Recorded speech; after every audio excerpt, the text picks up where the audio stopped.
Hello,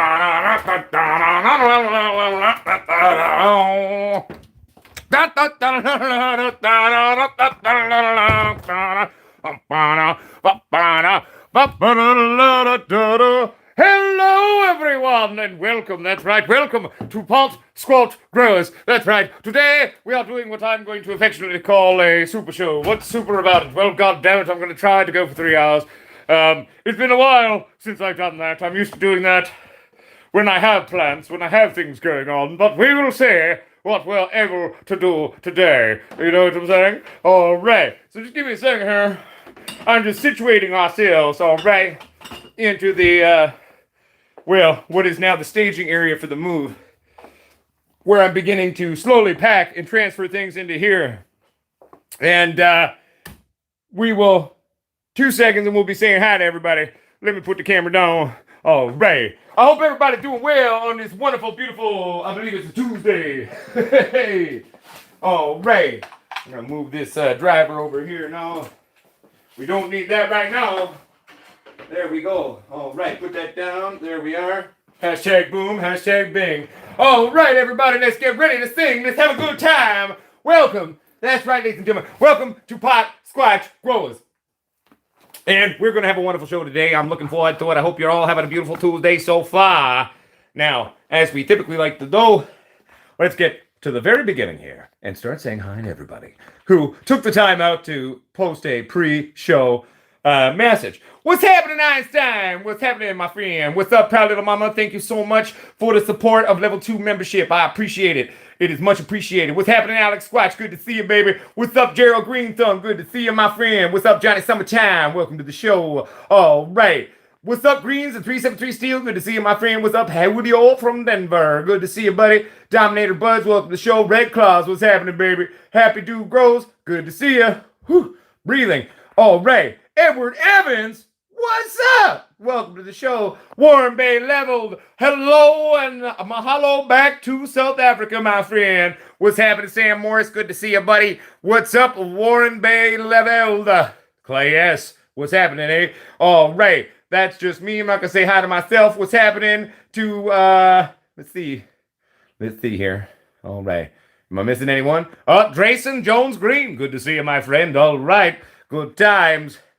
Alex Squatch, what's happening? All right. LST UK Big Bud, welcome to the show, baby. I hope you're doing well over in the UK, my friend. All right. What's up, Mel Star? Good to see you. Nicole Lenman's in the house. Good to see you. All right.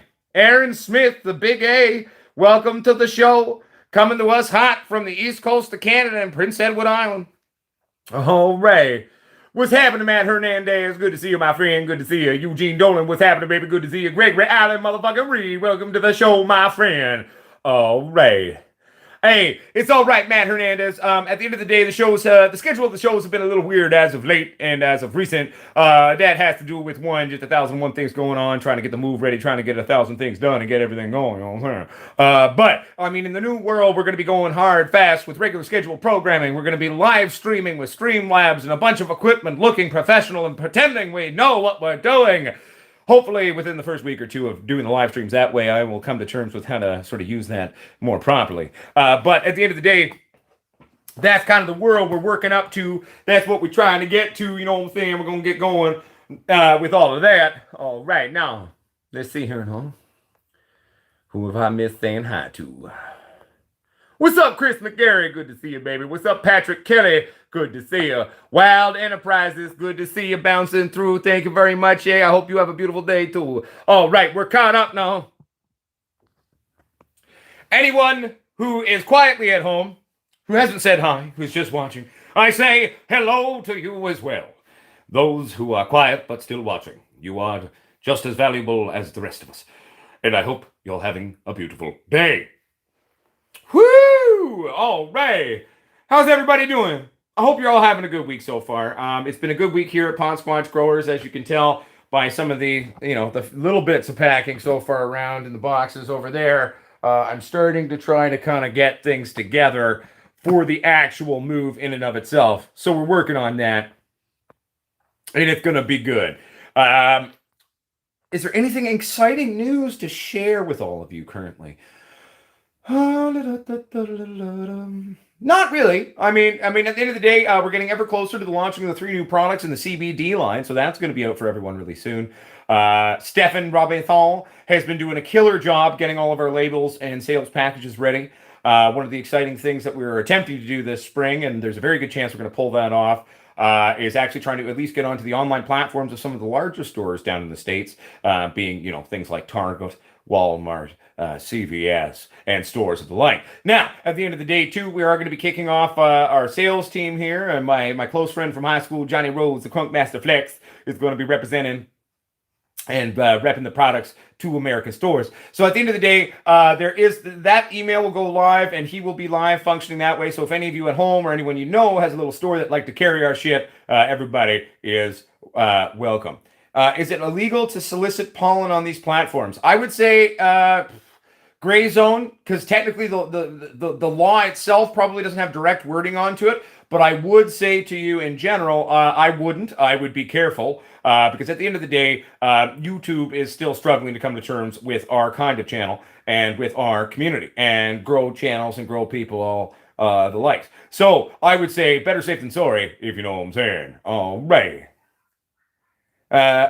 now. Bedrock Roots. What's happening? No, I like the name. Good name. Says, I kind of stumbled across some phenomenal science. All right, what'd you find? Tell me about it. Sounds good, my friend. All right. What's up, Happy Dude Grows? Yeehaw back to you, baby. I hope you're doing well. All right. Have I worked with living soil? A classical living soil, the generalized concept, not tons. Back in the day, I did a lot of super soils, and I would do that. And my super soil was always kind of an augmented base off of Subcool's work. I probably would have been about 18 or 19 years old, probably the first time I really started fucking around with that. So a day or two ago. And that was all based on that. So I remember when I read the first article about super soil and the generalized concept of it by Subcool and High Times many years ago. And it was a very formative thing for me as a young grower and definitely was an intriguing concept, sort of super soil. The traditional no-till living soil, we haven't done that per se. However, at the end of the day, that'll be definitely one of the things that we would like to roll out and start playing around with on the channel, because what we're going to be doing going forward at Lab 2 is obviously one, we're going to be having weekly updates, perpetually flowering at all times now in our new flowering room. But there's enough room. We're going to be doing a lot of experiments, right? So, no-till living soil, that could be a thing we can fuck around with. It probably won't be one of the first things we do, but it will be something that kind of comes across. One of my biggest commitments that I've made to both in my head to myself to make sure I do, but then to all of you at home, is to really step up sort of the educational motif of the channel while keeping it fun and crazy, and doing a lot of how-tos, okay, and exploratory pieces, shall we say, and exposés to new different techniques. Even if it's something that I've never really done too much of, well, that'll be part of the fun. We can all learn together. So I'm looking forward to that. Probably one of the first experiments we're going to be doing is building a space bucket for fun. All right. Greens of 373 Steel says, I think they look at it in a hole and poop on it. I'm not sure what we're talking about. All right. All right. So Bedrock Root says, is it normal to gain 6.5 feet of growth from an indica 9 weeks from clone? Well, if she happy, yeah, that's possible. If she a happy lady, hell yeah. My God, what you growing? Like not technology. What genetics are you growing there? Because I have seen crazy things. There are crazy plants, especially when it comes to outdoor growth. You can see some very exponential growth patterns. Hell, a lot of people on some of the last few runs that we did here at this lab, a lot of my close fans and friends were like, man, your plants look kind of small at Flip this time. Like, are you going to be all right? It's going to be okay? And they ended up taller than I was anyway. So you can definitely witness exponential growth, and 9 weeks is certainly enough time to see some of that. What's up, Steve Trevor? How you doing, my friend? Good to see you. Welcome to the show. Oh, damn. Alex Squatch says, bollocks, my fridge broke and my pollen was in it. Oh, man. Well, Alex Squatch, at the end of the day, there is the Discord server that we do have now, and that's a safe place where you can talk and share with people and kind of do that. And so that's what I would say. If Nicole there could share the link to that, that'd be a safe place for you to go kind of check that out. You know what I'm saying? Hey, Pilgor, you know what I'm saying? You know when I start fucking around with some no-till experiments, I'm gonna call your ass and be like, "So, yo, man, tell me how you like to do it." You know what I'm saying? And we'll pick your brain a little bit on that one. Big shout out to you, Pilgor. Good to see you. Welcome to the show, baby. All right. Yeah, so LST UK Big Bud. I mean, obviously, a lot of my main growing that I'll be doing, obviously, I'm going to stick to bottle newts for quite some time because, again, I am producing my own medicine for myself.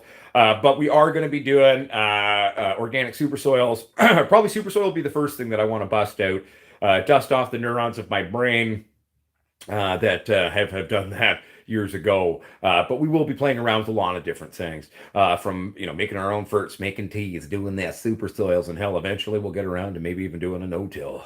My God, right? We might even play with a little aquaponic, hydroponic. You never know. We'll see what happens. Maybe we'll get a fish tank, feed our plants with some fish shit.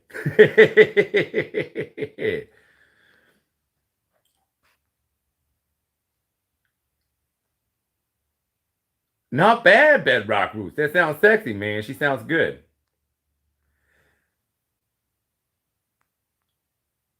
1 second here, everybody. I'm just. Oh, yeah. No, I feel you agreeing for 373 steel. Now I get it.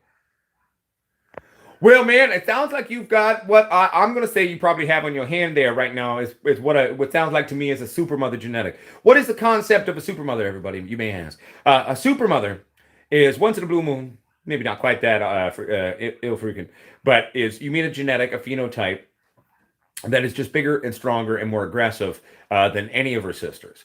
Let's say you have 20 seeds. Let's say, hypothetically, just for argument's sake, all 20 seeds go female. Let's say then you might witness 4 to 7, what I'll call supermothers, which are the bigger, stronger phenotypes we're looking at. That's something that we look for when we're breeding as well, okay? But the true supermother will be there. There'll often, once in a while, you'll meet one that is just so above and beyond all of even the other potential supermothers that came from that batch of genetics.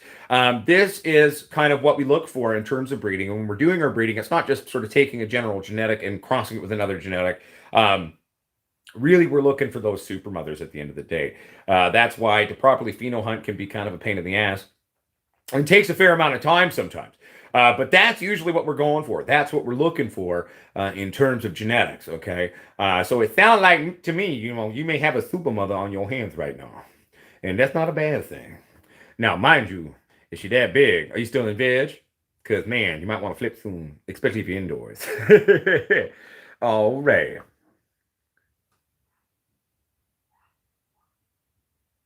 1 second here, I'm just reading. Hey, thank you very much, Bedrock Roots. I love the community that we've built here, Bedrock. And at the end of the day, I'm really excited for the next chapter for us. It's been a crazy few months. We're on the verge of losing everything, and we've not only managed to pull off the impossible or almost impossible. We've pulled it off in such a way that we're going to be able to come back and really step up what we're doing here at Potsquatch Growers for everyone. With the sale of the house, we're going to be able to afford a kind of a little bit of fancier equipment for doing the shows. I'm going to be editing our videos properly, making them silky smooth, making them sexy, and going from there. But really, at the end of the day, this is my new life now. I've accepted it. I mean, I do do the occasional acting gig or comedic performance or writing, etc. in the film and television industry, but I'm going to be putting most of my efforts and my attention onto the channel and what we're doing here. But thank you very much for the love, Bedrock Roots. But you ain't seen nothing yet. Wait till you see what we're going to do next, man. You know what I'm saying? Oh, right. Thank you, Nicole. There's the Discord group there for anyone who's looking. Nicole has shared that. Yeah, me neither, Alex Squatch. I'm working on it. What's up, Warren Bay Level? What's happening? Dude, that sounds sexy. One, I love bubblegum indica and I love blueberry indica, so it sounds sexy. Oh, I know. Oh, Visible Farms Pilgor. I know it's super hot. Don't worry, I can handle this. This one I at least am well versed in. So we're gonna go over super soils and how I approach it. and going forward on things. It's going to be all right. Luckily for us, at the end of the day, the plant is fairly intelligent. So if we approach super soil in the correct way, we should be okay. What's up, unknown? How you doing? How you doing, my friend?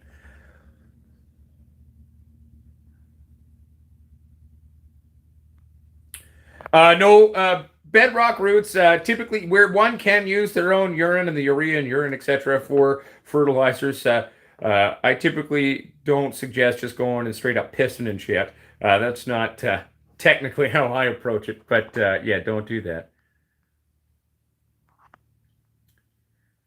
What's up, Wake and Bake now? Good to see you, my friend. Good to see you. Sounds good, Wake and Bake.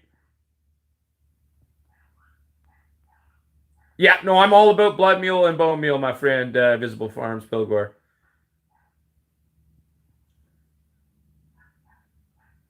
Yeah, dude, Gregory, I saw your plants. Your plants are looking really well, my friend. I'm looking forward to those, my friend.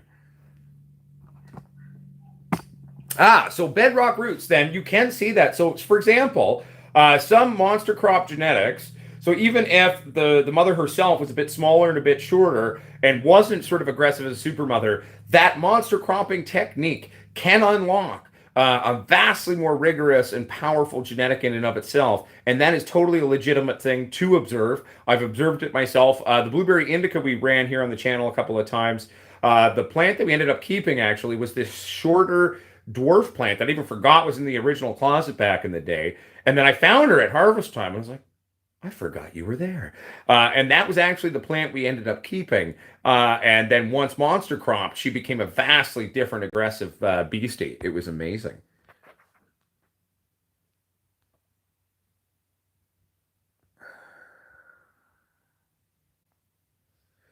Yeah, Julio from Denver. I mean, obviously we have our own lighting brand, so that's what I'm going to be suggesting for you. In a 4x8, you could go minimalistically and just put one double in there, or if you really want to crank it, put two. Probably would recommend for a balanced coverage in there. Go with the Squatch racks, and you'll be more than happy on that one. And I do believe we'll be able to accommodate that within your budget. So check out the link there. I know a bunch of them are sharing them from the mods there. So if you click that, you can go check those out, and it'll be a good time.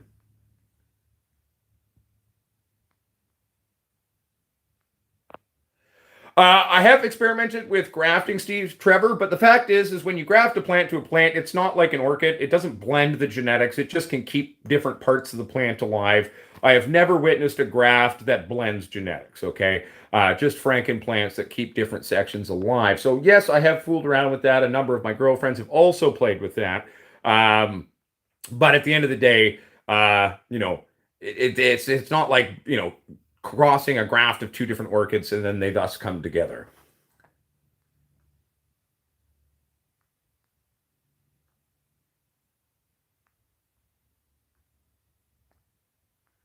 Steph Heston. I mean, I personally don't like cloning and perlite. I mean, I'm old school, man. I like water cloning. That's my happy place. That has been sort of the most easy and successful cloning technique out there for me. However, going forward on the new lab, one of the first videos we will be making once we get our new batches of plants grown out, we are going to be making an all comprehensive and encompassing cloning video. So that's going to be one of the first super how to really edited well and well thought out. I'm going to plan out shots and what I want to shoot rather than my normal just sort of freestyle it and then put it on the internet for the channel.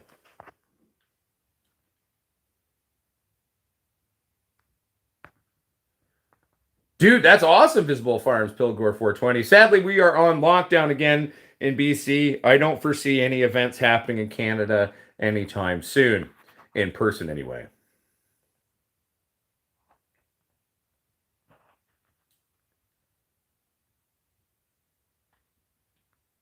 Hey, the Quiet Witch, never late. Welcome to the show, my friend.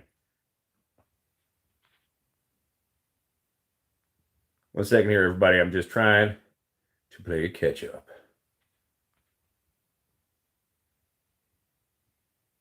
One second here.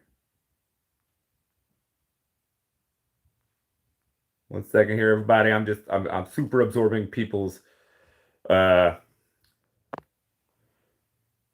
So for me, I like to do a steep on that Gregory Allen Reed when it comes to Uncle Potsquatch's super juice, as I like to call it, or pick me up juice. So I'll do a slow steep on that where I reduce it down to thirds. Once that is done, I'll let it sit for a couple of days in the fridge, and then I'll go 1 part that, 2 parts to 3 parts water, and that's typically how I like to go about it. Well, that's awesome, Bedrock Roots. Unless you're not talking to me. Yes, that those the King LEDs were the first LED lights we used initially on this channel way back when. Then we briefly used some HLG tech, and then at the end of the day, we decided to release affordable, dependable lights that are also designed to be fixed and upgraded, and really offer a better option for people at home. And everything we do as a company is usually geared to that. Well, not usually, always is. Basically, we're about making things affordable, making them reliable, making them sustainable, and then also not raping your pocket for them. I mean, that's a big thing that's important to us here at Potsquatch Growers. So that's what we're rocking with, whether it's our CBD line or lighting line or the soon eventually releasing genetics line that we'll be doing from here in Canada. All of that will be that. That is the basic motif. It's about people empowerment, the grower empowerment, empowering you all at home. And that's our basic approach to pretty much anything we do. Hey, it's all right, Elias Jr. We do keep the shows always posted up after the show. Go study. Go get good grades. And then you can see it later.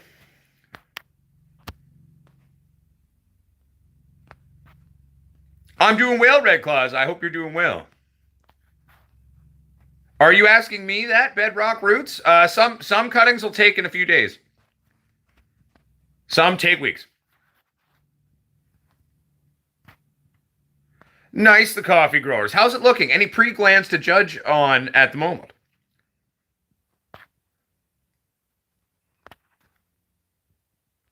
One second here, everybody. I'm just reading.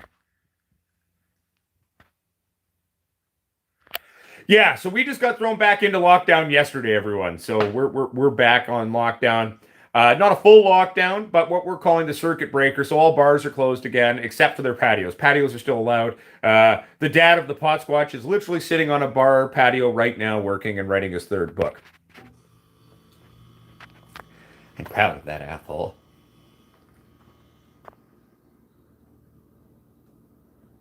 Yeah, it's true, Nicole. I mean, I had a bunch of people in our family who caught it, and my poor stepdad, who's my mother's husband, he got rocked. He is a diabetic, so with the immune system he has, COVID came in and beat the shit out of him for 3 months.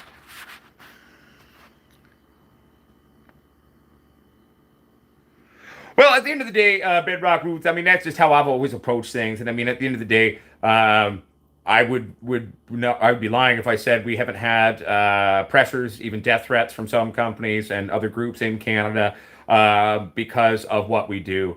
Good. That means we're doing something right. And at the end of the day, I'm here to stand with the people and empower the people. I don't give a shit about competitors or other companies getting angry, so they can go fuck themselves.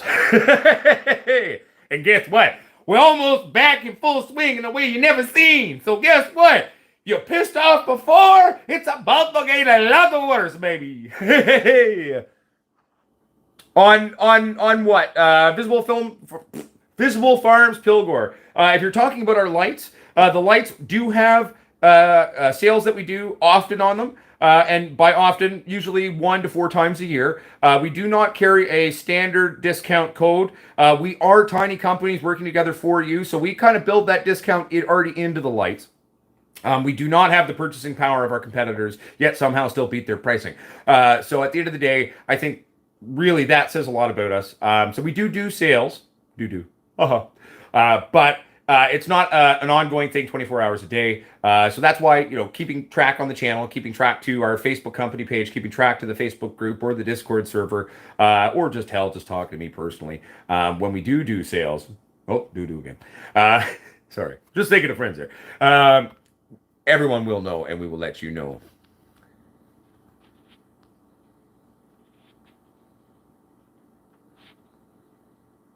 How do you fix your keyboard? Depends on what's wrong with it.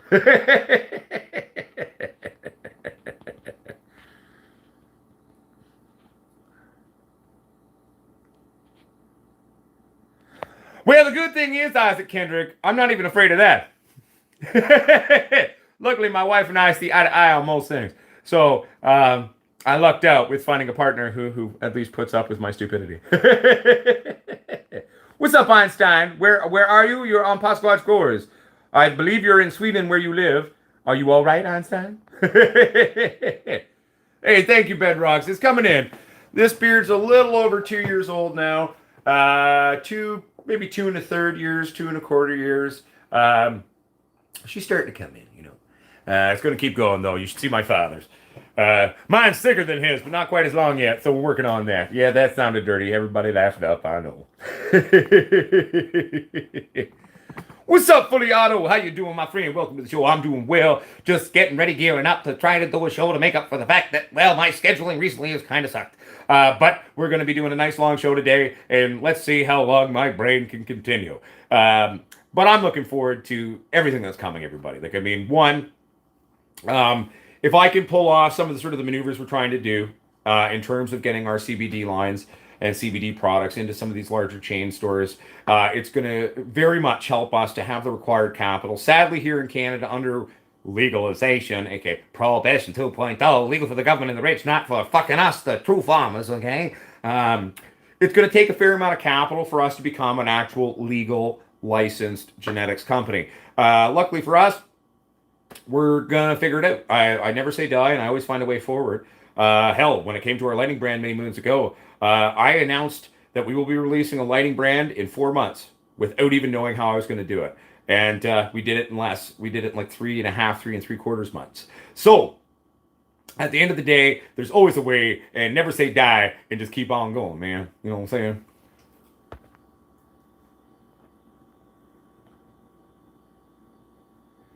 Have I ever grown with a black drop instead of a reflective material? Oddly, no. That's a good question. No, I never have. Obviously, I've grown with Panda Film, which does technically have a black side, so I guess I could have flipped that around. Very good question. No, I have not done that. Yes, and as everyone sees there, Nicole has shared the Facebook group link. She's saying, answer the questions. What does that mean? There's actually some questions there, and there's some rules of the group that you have to agree to and questions you have to answer. So please answer them. It makes our lives 1,000 times easier.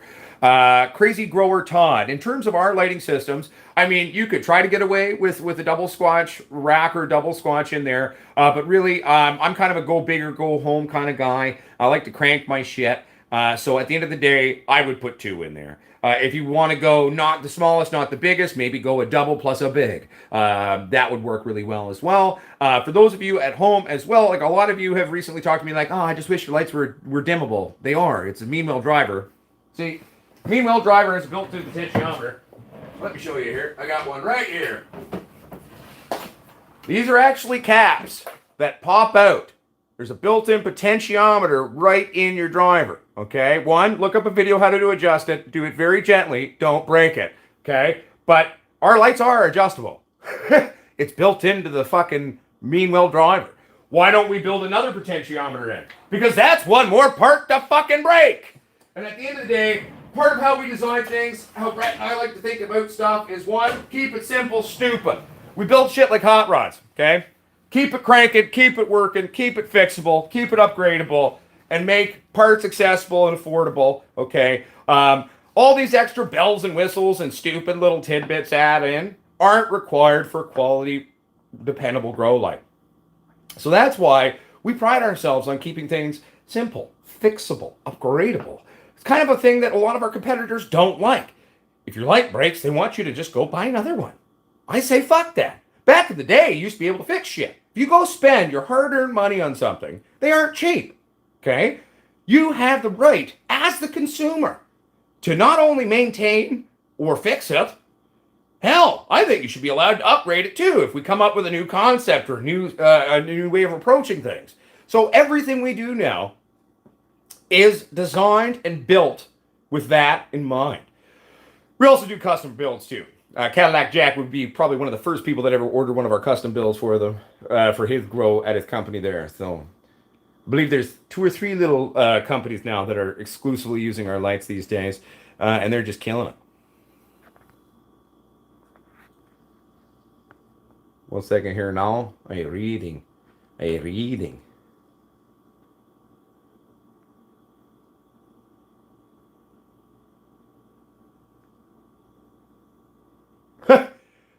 That's your work. That's you at work. I love it, Red Claws. I love it. Hidden in plain sight. I dig it.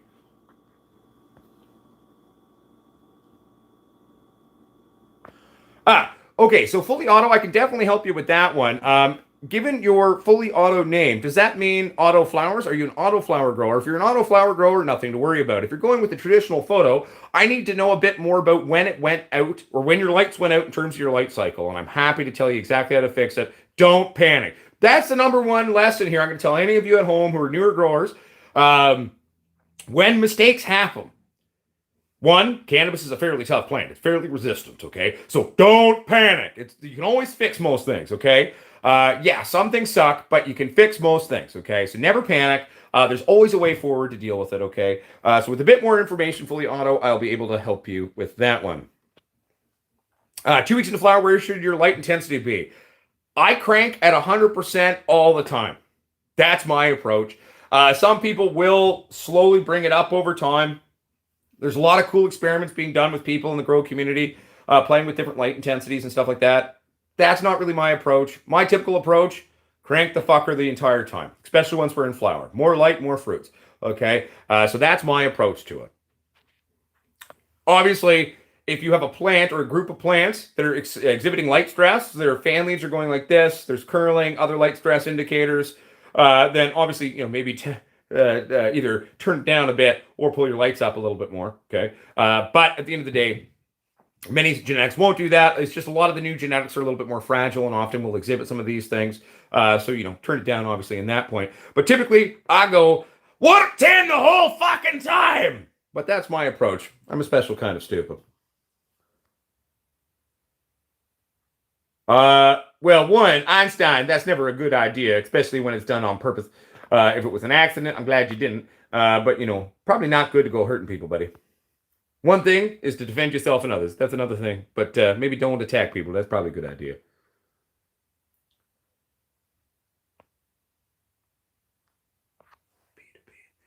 What does that mean, Electro Illuminati? I don't know what B2B is.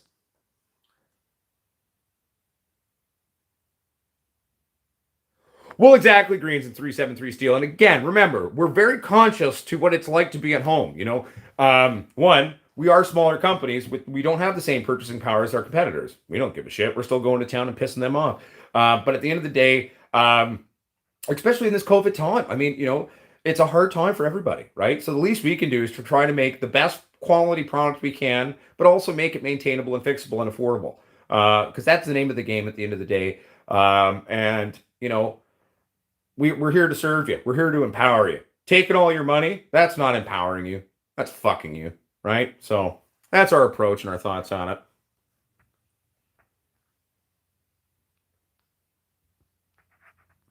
I'm doing well, Jeremiah Sanchez. How you doing, my friend? What's up, Ninian McGowan? How you doing? Oh, that's all right, the Quiet Witch.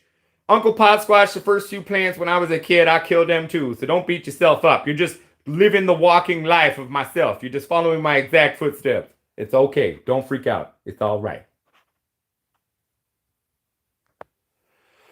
Maybe eventually LST UK Big Bud. I mean, at the end of the day, I would do that for a scientific comparison for everybody. But at the end of the day, HPS is already an outdated mode. It uses far too much power. It's far too toxic. It's just a load of crap. LEDs beat it already. So I do that for the scientific comparison, I think, for people, because I think people would love to watch that. And that's true. That'd be one of those, it's one of the age-old debates, right? So that'd be a fun thing to do. So in that regard, I can agree with it in that way.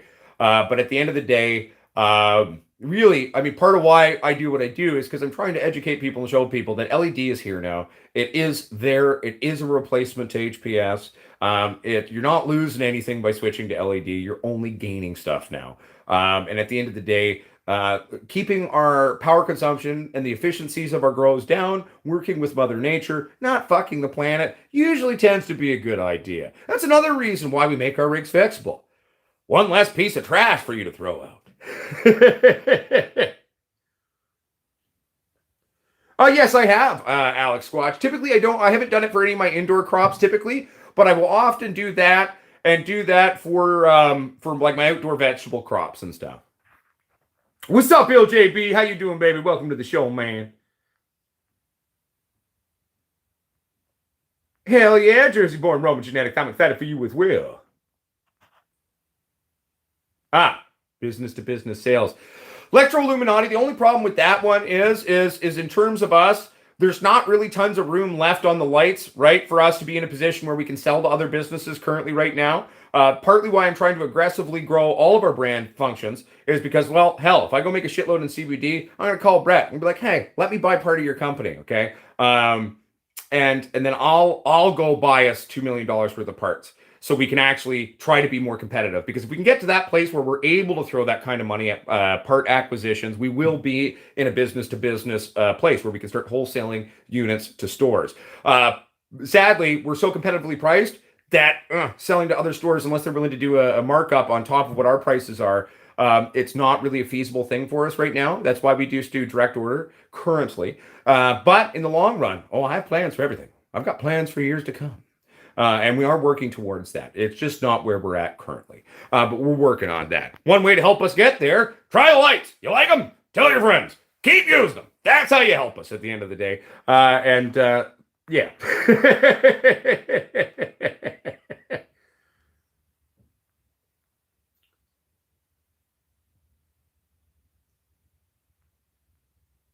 Exactly, Electro Illuminati. Alex Squatch, I think you can go like at so and so, but I again like that. Yeah, there you go. Electro Illuminati is kind of showing you. Thank you, Electro Illuminati. Thank you, Nicole. Yeah, well, see, and that's the thing, fully auto. Like, I want to experiment with a lot of little stuff because at the new lab is I've got over 900 square feet where I can fuck around with shit now. The wife's also happy because she can lock me away in the basement and doesn't have to see any of my crap. So, the coffee growers, water cloning in basic premise is easy. You get some water, take a cutting, scrape the bottom inch, inch and a half, clip the tips of your leaves, put it in the fucking water. Change water every 2 or 3 days. If you don't want to change it that often, you can put a little tiny, tiny drop of bleach in there so it doesn't grow all the goopy crap. But you can also usually stay on top of that by just changing it out fairly regularly. Basically, an aquaponic cloner, okay, is basically water cloning that just has an air pump with air stone, so it aerates the water there to help slow down the growth of crap. And again, you could do a little drop of bleach or something like that in there, and that'd be okay.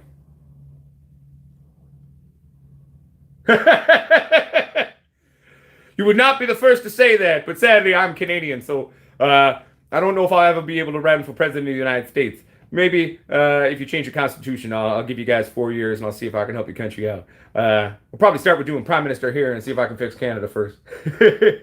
Or maybe I could do both at the same time. Who knows?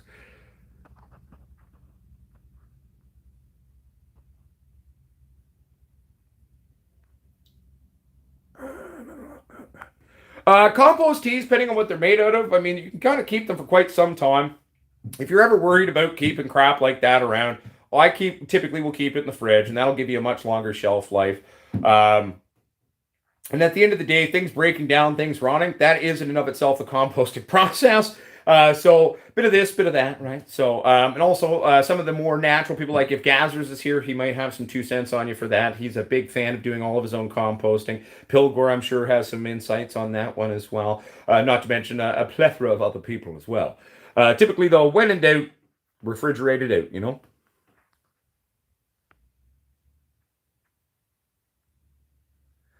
So greens to 373 steel side lighting is definitely a beautiful, wonderful thing. Or I'm actually thinking about introducing side lighting in a few different ways on our mobile light tracks at the new lab in the main flowering room. I've been playing with a few designs in my head of how to do that and what I'll do or how I'm going to go about that. But side lighting is a very great thing, especially if you're not having quite the penetration from your lighting rig that you want. Typically, you shouldn't run into that issue with our lights. One of the ways we like to advertise our lights is no fucking larf, man. You've seen how tall I've grown plants here, and it grows buds all the way down. But at the same time, side lighting is very cool, and it definitely helps you to have solid buds all the way the fuck through.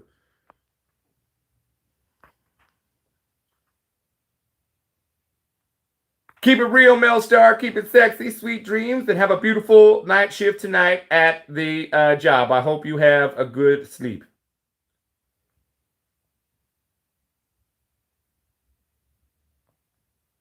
Yeah, so Bedrock Roots, if you're on the Discord, you can send it to me that way, or you're more than welcome to send me an email, potsquatch420 at gmail.com. What's up, Stony Baker MD? How you doing, my friend? Welcome to the show. Good to see you. All right. pH 6.6 for what? It's not my happy place for pH personally, but it depends on what you're talking about. I like playing in the dirt. I'm a dirty boy. How about a light attached to a ceiling fan? In what way? And what kind of light? What's up, Dr. Potness? How you doing, my friend? Welcome to the show. I hope you're doing well. All right.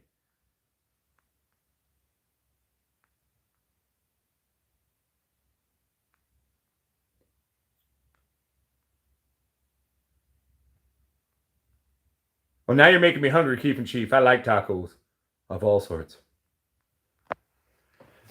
1 second here, everybody. I gotta recharge my brain a bit.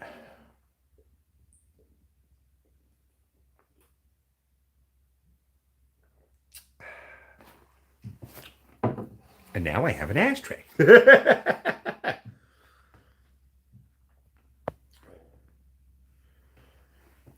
Yeah, so, and then one of the things I think we'll start doing at least occasionally for fun. I mean, only some of you seem to be into the kind of Potsquatch's Cannabis Kitchen stuff that we made. How many did we do? 4 or 5 episodes of that on the channel. It was never a huge thing in terms of ratings or people watching, you know what I mean? Well, it should be going out fairly soon there, Dr. Potness, because I know we've had a lot of orders coming in as of late, but we've been building a bunch of them and sending them out. Cole just received hers the other day in the mail. Nicole, you should tell everyone about your experience. Nicole and her family ordered their first Squatch light. They ordered a little Squatch, and they were pleasantly shocked, I think, with its general output. And like I've said before, our little Squatch may be the smallest light we make, but it cranks like the big boys, and I love it. What's up, MN Grown? How you doing, my friend? I hope you're doing well. Welcome to the show.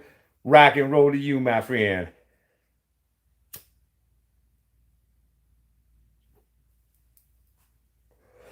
No, for sure. And at the end of the day, your patience is always appreciated, Dr. Potness. And at the end of the day, we do build all of our lights to order for everybody. That's part of what our motif of launch has been.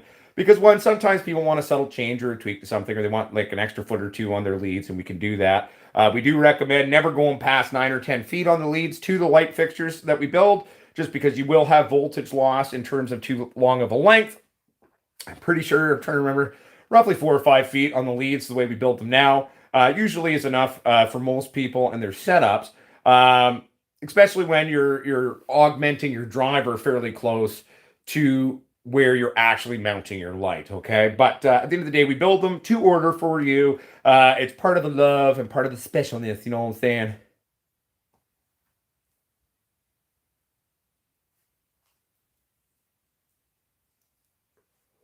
Hey, have a good one to you as well, the coffee grower. Tell the children to have fun. Enjoy the toy store. I don't know, man. I didn't really pay attention to that. Red Claws. It's a mix of weed and hash and a bunch of different things. I just kind of rolled it last night, only kind of got it started, and then I fell asleep. So,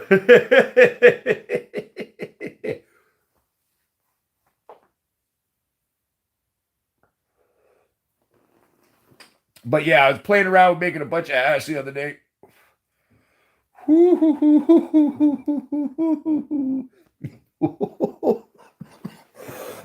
Oh yeah, tasty.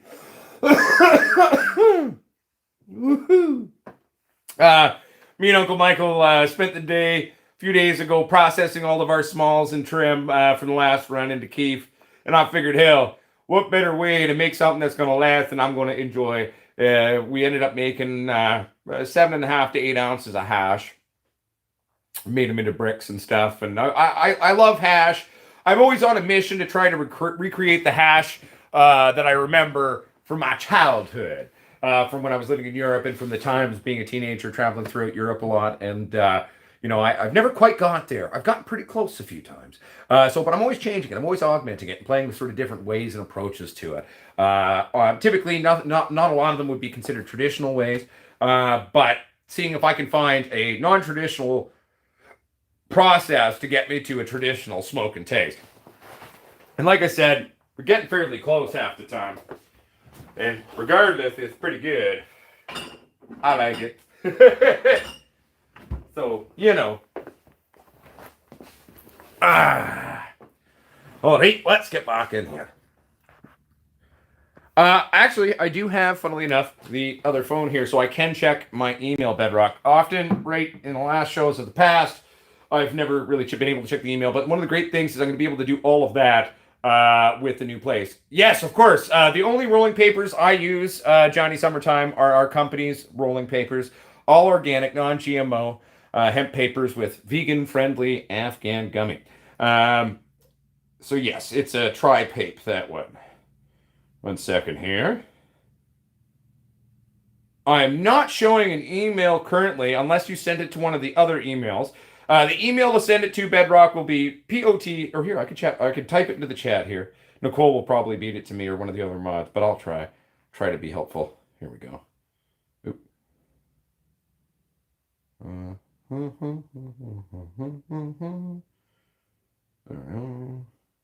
There we are. I hope that helps.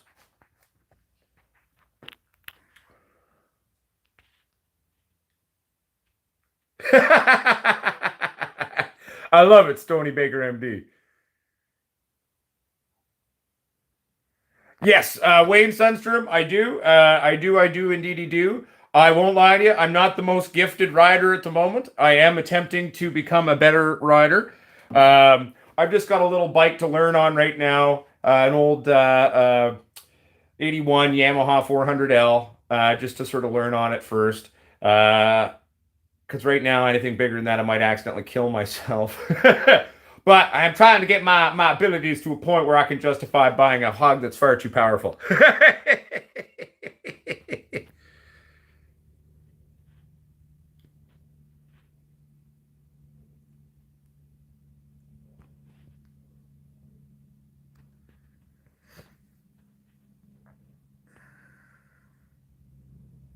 That sounds sexy, Wayne Sunstrom.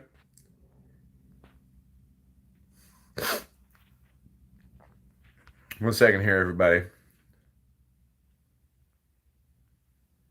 Now, be careful, Einstein. That's borderline racist there, bud. And if that's not what you meant, the wording's still there. So let's be careful on that type of wording. You know what I'm saying?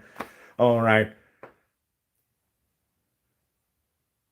I'm just reading your message, Eugene Dolan. I know, right? Back in the day, like when I was in Europe, it was really hard to find typically, unless I was like in Holland or something like that, aka the Netherlands. Holland is just a region of the Netherlands. It was always often hard to find flour, and if you could find it, god damn it, it cost way too fucking much. But hash was everywhere, especially like in the UK, right? Hash was always easy to find, or as they called it often back when I was over there, drawer. And fuck, there's something to be said for some good old school hash, you know what I'm saying? Thank you, Einstein. I appreciate it.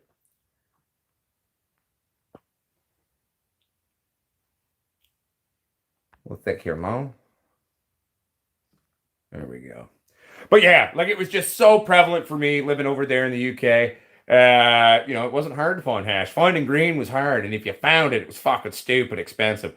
But you could get when I was there. How old was the last time I was in the UK? Where I was regularly buying hash was probably about 16, maybe, or 17. And what did I used to pay for like a quarter ounce of drawer? I think it was about 40 quid, maybe, or so, give or take. District records. It's a sad story. I actually had a perfect driving test to get my end. That's right, ladies and gentlemen. Uncle Potsquatch never even got any of his formal licenses much as a kid, so I've been working on actually being a real boy and getting that done, a real adult, as it were. And So, long story short, I've been waiting for last year to be able to get in to take a test, a road test. COVID, they said, no, it's not important, go fuck yourself. So I said, okay, fuck, I wait. So I went in and I technically had a perfect driving test, almost, right? But the guy failed me for a bunch of really stupid shit. It wasn't even that I wasn't shoulder checking, and he knows that I could see and I could see safely, but he said that my shoulder checks were not pronounced enough. He didn't like my sign language for if my blinkers ever destroyed, which is highly legal in Canada anyway. So fuck, I'm never going to do that. But anyway, neither here nor there. He didn't like what I did for stop, so he gave me a demerit point there. He said I almost made a mistake a couple of times, but then caught myself, and then he gave me demerit points for that. So sadly, I failed. Legally, I'm eligible to take the test again in 14 days, but sadly, currently the earliest appointment I could get again for this silly, stupid 20-minute test, 6 months from now. I'm hoping I can sneak in and get a cancellation, and then we can, Uncle Potsquatch can pretend to be a real boy, a real adult. Oh my God, but working on it. Yeah, so Jimothy, one, if they've been properly stored, they should still be fairly easy to pop. If they've been improperly stored, Jimothy, they may be fried potentially, and they may just never work. But there are always a few tricks of old hard seeds of what you can do. I mean, I'm a big fan, regardless of old or new. I always do my soak, okay? I'm a big fan of the soak. 48 hours is my happy place. And but there's a little opening on the seed, and that's typically what breaks down and is water soluble, where the water will enter the genetic material inside the seed to create the magical activation of cellular replication, create your little rootlet, right? To crack that bean. Okay, so you could technically go ever so gently and try to open up that little pore with kind of like a little funnel. Be really fucking gentle. This one's a dangerous way to go. You can even try to take a little pin and just poke it a little bit. Another great way to do it is to remember to keep your temperatures up. So when you're soaking the seeds, then you put them in your paper towels. If you're going old school, that's how I like to do it. Making sure they're in an ambient environment temperature of 21 to 23 degrees centigrade. Perfect. Make sure they stay nice and moist, but not too moist. Another thing that can also help to kind of activate an old bean is a little H2O2. Not too much, just a little dab will do you. Like, let's say you got a cup of water, like half a capful, if that. And that's 3% solution, mind you, not like a tech grade that's like 29 or 31, the shit that burns your skin, okay? That's a 3% solution on that one. But that little extra oxygen action going into there can also help to jumpstart that older bean.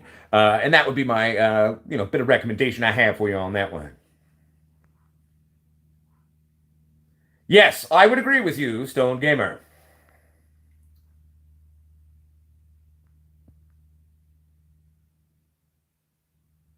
Hell yeah. Right now, this is actually a sticker.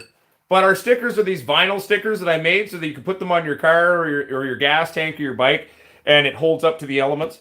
Big shout out to Sticker Mule. That's the company Uncle Potsquatch uses if you want good, high quality vinyl stickers and they make your life super easy. I've ordered stickers most of the time from my cell phone on the internet at a bar. Pre-COVID, obviously. But, check out Sticker Mule. Good work there. Out of New Amsterdam, somewhere in the States. Can't remember the state off the top of my head because, well, I'm special. But great company. I'm a big fan, and that's where they come from. But it's actually not even a patch right now. This is actually just a vinyl sticker on there. But like I said, looks cool, doesn't it? And high-end vinyl sticker, so it holds up fairly well. Eventually, I'd like to get us some nice, cool little patches like that. It's all on the to-do list. Okay, 1 second. I gotta play catch-up now. Damn it. Where did I put it, though, District Records? I can't remember where the cigar is. I've tried to find it. Do you remember where I put it, District? Everyone, District Records grew their own tobaccos, and they rolled me a cigar. It's in my house. He gave it to me, but I don't remember where I put it. Okay, do you remember where I put it? I'll try it, if you can help me remember where it went. What, Bedrock? Sorry, I'm confused now.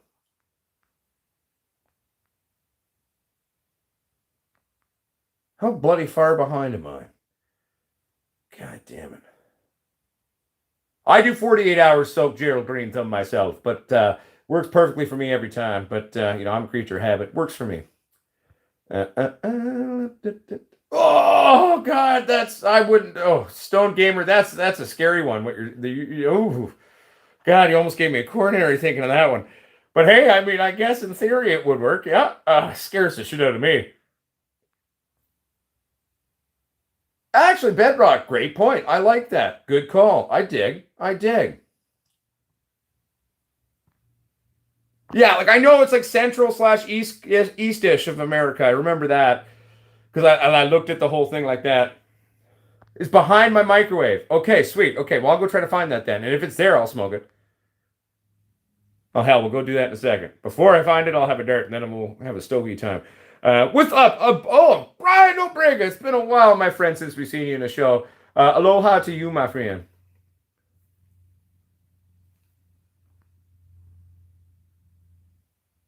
Okay, okay. It's not my happy place to PH, but that's cool, man. Bedrock roots. If you're doing well, I dig it, man.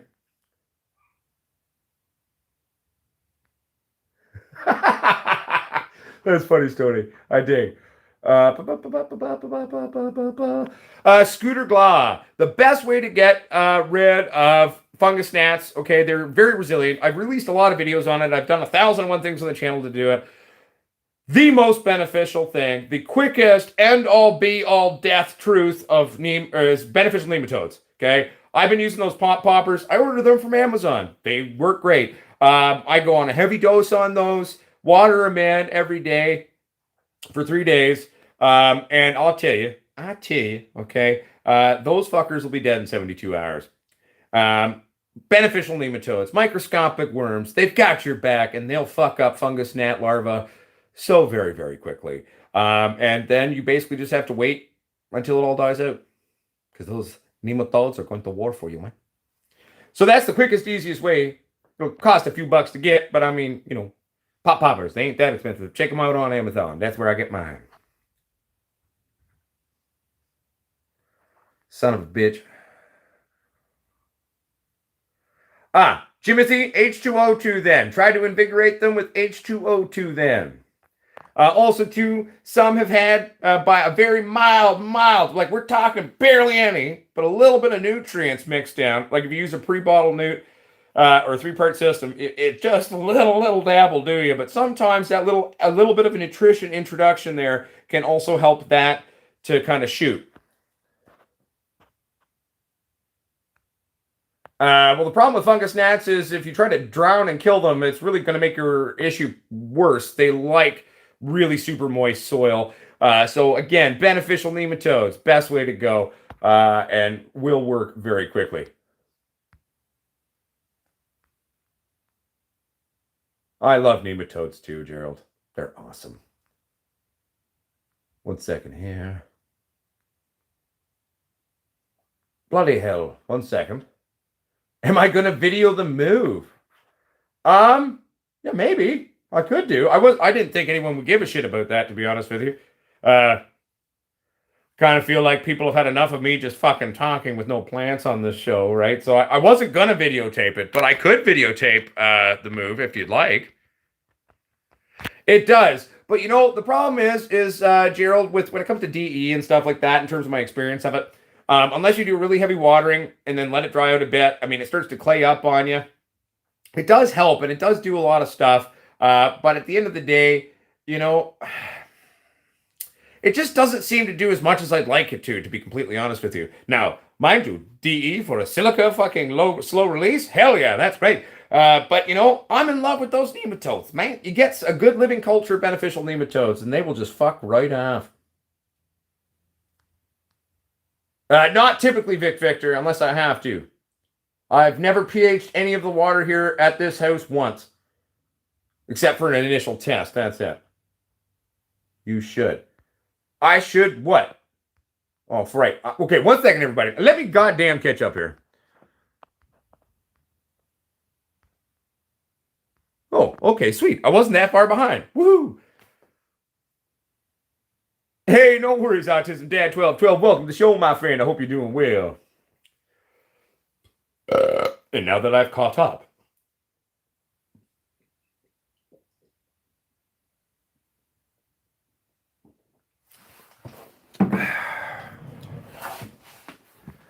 Vlog my move.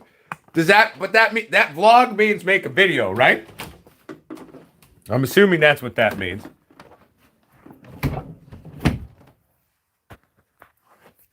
One second here, everybody. We're gonna see if I can find this cigar that's supposedly behind the microwave. If it's behind the microwave, Caden Crooks at District Records, I'm gonna be like, what the fuck? One second here. Bear with me, everybody. I am looking for a cigar. Not just any cigar, but the cigar of District Records. Let's see here. Are you in here? It's in the bowl on top of the microwave. There we go. Little micro stogie.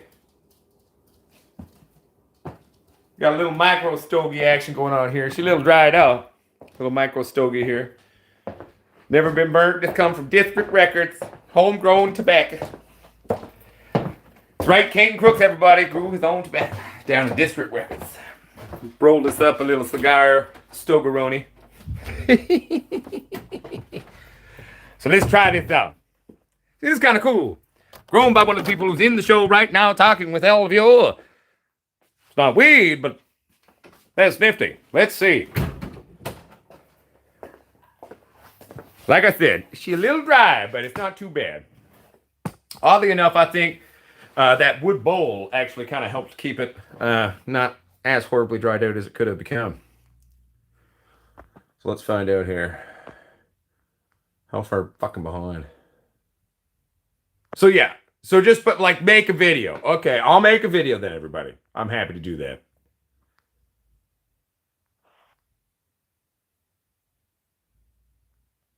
Asshole grower? No, it's just our it's the Potsquatch Growers Army patch. It's our community patch. I'm just learning to ride properly myself. But we're not an MC or anything like that. A lot of us like to ride, and a lot of us like to play with motors and hopefully not kill ourselves, but wait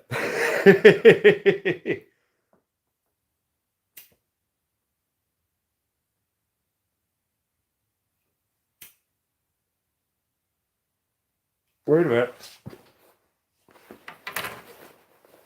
Do I have matches? I did earlier. No, left in the other room. Ooh, that's nice. It's not even lit and it tastes good. One second, everybody.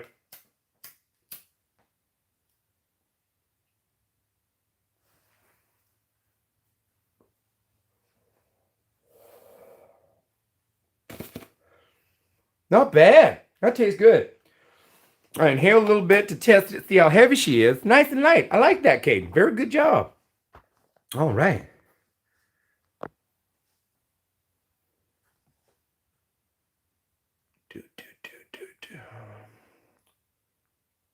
Hell yeah, Gregory Allen Reed. I love it.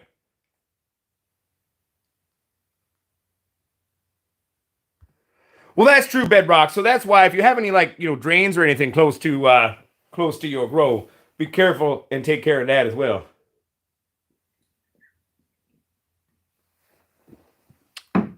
Victor, in terms of adding molasses, I typically use it a lot more during veg, but I'll incorporate it maybe once or twice a week, sometimes in flour, because it doesn't have a lot of wonderful accessible sugars. There is sort of some high levels of nitrogen in it. Sometimes it'll cause a little bit of nitrogen toxicity if you go a little bit too hard on it. So, I mean, another option is sort of easy, accessible sugar would be use some brown sugar in there. You know what I'm saying? That'll be a little bit less and easier on your plants than flour. It'll be good, though. Excuse me.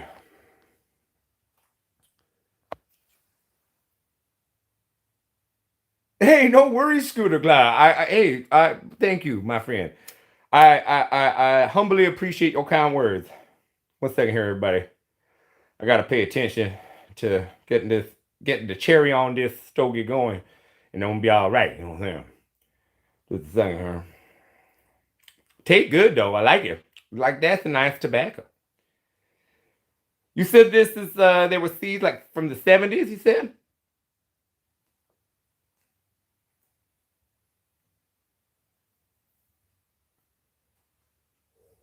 Not bad.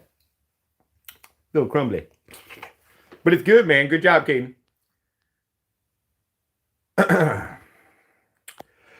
Typically, Gregory Allen Reed, I do not like to feed when lights go out. I like to feed either early on in the day or the early, well, it's not a day, it's inside mostly. I'm an indoor grower.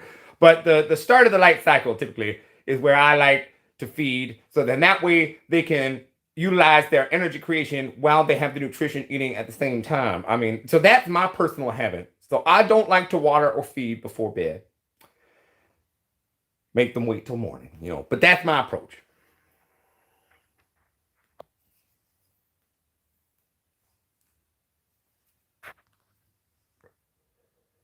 Yeah, it's too late for batches now. I agree.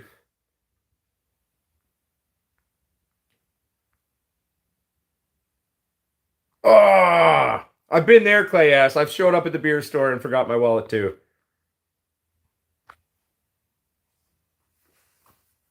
Oh, dude.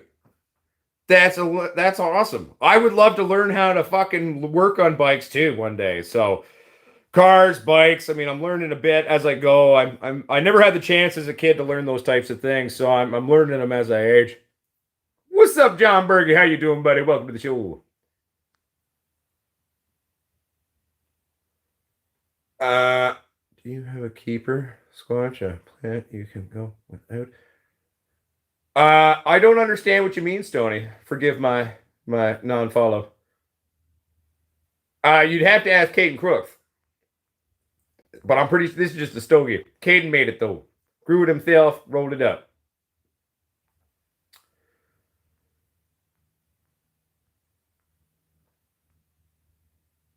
Who is Nicole? Nicole Lenman is one of our moderators and my friend. Welcome, God, to your mama. It's true. You haven't been here. We're wondering. I don't know. But welcome to the show, girl.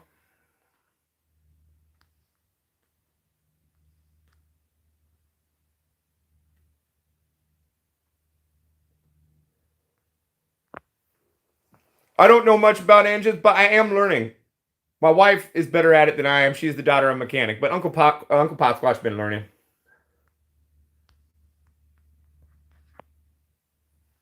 Okay, or am I sure? I'm pretty sure, man. John Berge. So I've been really busy lately and missed a few shows. Did you and your wife ever find a house? Oh shit! It has been a while then. Yes. So John Berge. Not only did we find a house, we got a move date. We sold this house, all done, baby. So May the 3rd, we take possession of the new lab, the new house, and we will be stepping up everything we do at the channel. We're going to be doing fancy new live streams, editing all of our videos, and pretending we know what the fuck we're doing in terms of making production value. So at the end of the day, though, we will be moving May the 3rd. So yeah, getting ready for that. But thank you for asking, John Berge. Much appreciated. Ganjana, your mama, work guest is Red Claus. He's just at work.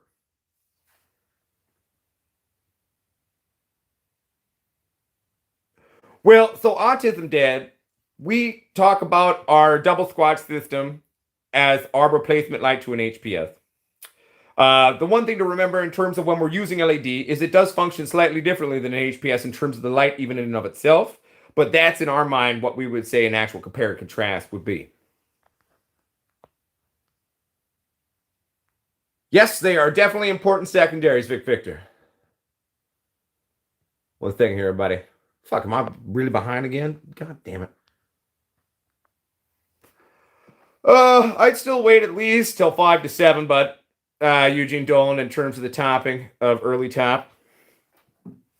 I mean, hell, if you want to go crazy, you could do it super early too. My thing about doing it super early is you can stunt it, and all of a sudden, where you're trying to top early to control things, you're also going to elongate your window. So as long as you have time to wait, then you'll be okay, if that makes sense. You know what I'm saying?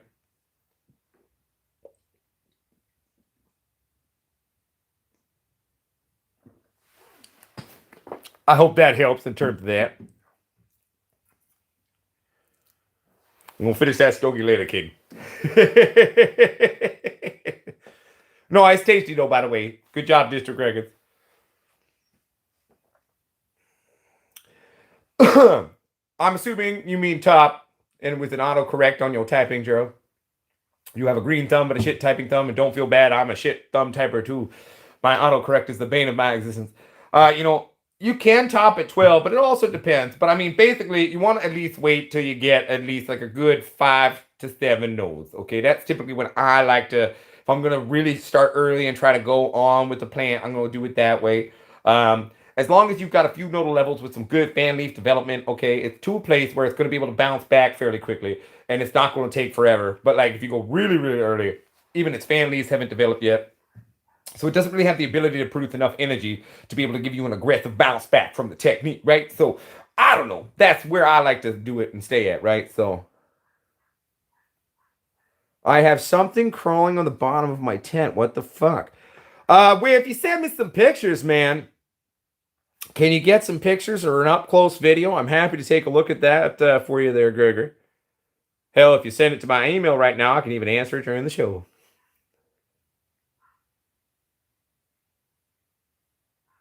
Ah, man, having a cigar inside is different. Proper cigar tobacco is very different than a cigarette. And I'm also technically in the lab, so that's all right. A cigar smells nice. Cigarettes are, even though I smoke cigarettes, they do smell like shit. But if this is a proper organic cigar tobacco grown by Caden Crooks at District Records. You know what I'm saying? So, long story short, man, it tastes good, man. It tastes like a proper, I feel like I'm in Cuba. It's nice. The roll job's a little rough compared to a Cuban woman, but, you know, those Cuban women know how to make a fucking cigar, I'll tell you. But it tastes really good, Caden, and it smokes. So, good job. Because I'm pretty sure that's the first time Caden ever tried to do this. So, I say it pretty good. No, it's all good, Gerald. Don't feel bad. I mistype shit all the time. Yes, so Wayne Sundstrom, I play music for my plants. I'll hang out and watch movies with my plants. Um, and Mrs. Potsquatch will regularly come in and play her ukulele for them and sing them songs and do all of that. So yeah, I definitely not only know that it makes a difference. You know, it's great. So you know, a lot of my crops really seem to like zombie movies. We watch a lot of zombie movies together, and we're just like, man, do you see that? You're like, man, I did. You see that? And I'm like, what? Like, shit. Like that's what I'm doing behind the cameras all the time. I'm just hanging out with the plants, watching zombie movies. But yes, I play music for them, and so does the wife. But hers is live. I typically just sort of put a song on, and we like have a beer and we rock out. Well, I drink the beer. I leave. They don't get no beer, but it's okay, Stone Gamer. I won't judge you.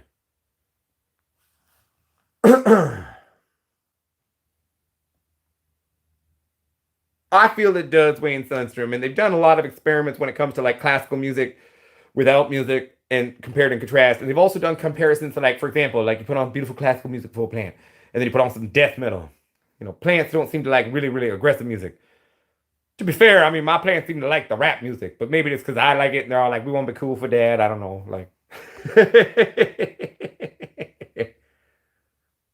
what's up, Jason Houlihan? Hell yeah, welcome to the show, my friend.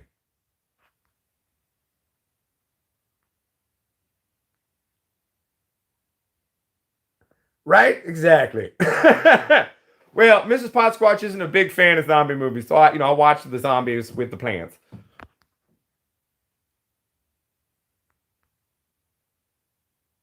It'll be all right, Stone Gamer. Have fun, my friend.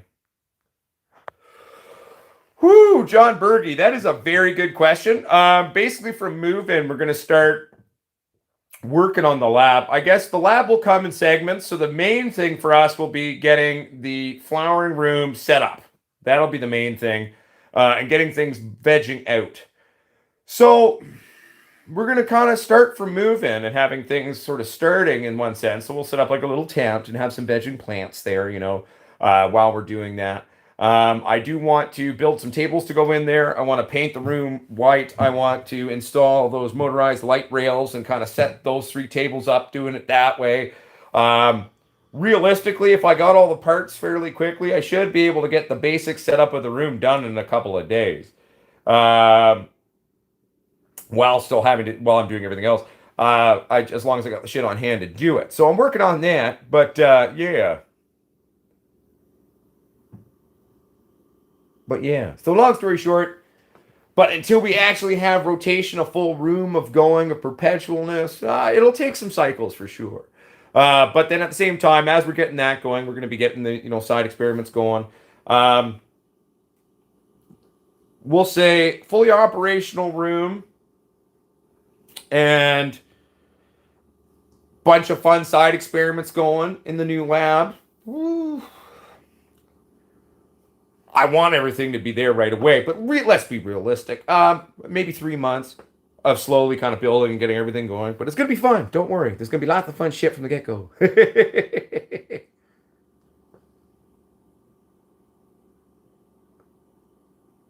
It's like threatening the chickens. Like, you see that? Like, that's scary, man. It's one way to inspire your chickens, though, I tell you. Okay, work guest. Sounds good. I will check it out. Oh, well, if we're talking about movies and being high and enjoying movies, I got a movie everyone in my humble 2 cents really needs to check it out. I watched a movie the other day. It just came out on Netflix. It was called Bad Trip. It's kind of like half scripted comedy, half sketch show with like pranks and shit, but it's brilliant. Like, it legitimately is so brilliant. Like, when I watched the show, I was pleasantly shocked. Very, very pleasantly shocked at it. It was refreshing. The acting was great. And then, I was kind of halfway through the movie, and I'm like, this feels like it's pranks and shit. So I looked it up, and it totally is, right? And so check it out. It's about two best friends going on a road trip and all the crazy bullshit, and then they set up all these pranks along the way, and it's fucking it's a lovely comedy. It's refreshing. It's new. I laughed. I cried. I got high. Do it. Check it out. Bad Trip. One of the most brilliant films I've seen in terms of a comedic piece in a long time. I genuinely, in every way, enjoyed it. Check it out, my friends, on Netflix now. Well, eventually they will, I think they will adapt. And they want to be cool like, dad and mom, right? So, we put on the music, they'll rock out with us, you know what I'm saying? So,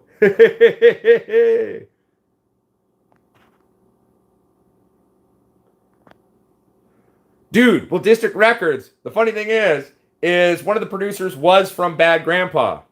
Like, no joke. One of the producers of that film was one of the producers from that, so. Yeah, right, Gerald Green Thumb? Bad Trip was amazing. I wish I could remember the name of the two male actors who were the lead guys, and then the chick who played the sister, who is kind of one of the supporting stars, and they were all great. Like, if I could meet them right now, I'd be like, fuck yes. Like, Uncle Potsquatch approves so much. You all were brilliant. You were so wonderful. I'll buy you a drink. Fuck yes. Good job. It was a great movie.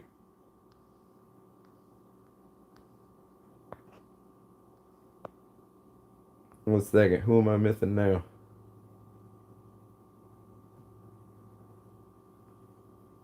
Hell yeah, Soul Price. Sorry if I missed saying hi to you earlier when you came to the show. Oh, Jason Houlihan, it is. I was sitting there smoking some weed, right? Having a beer, watching this shit. And I don't want to give it away, so I'm not going to tell you what happens. But let me put it to you this way. In one of the very early scenes of the film, there's this huge prank. And it's like the people's reactions are just so real. So I'm just sitting there like, oh my God. Oh my God.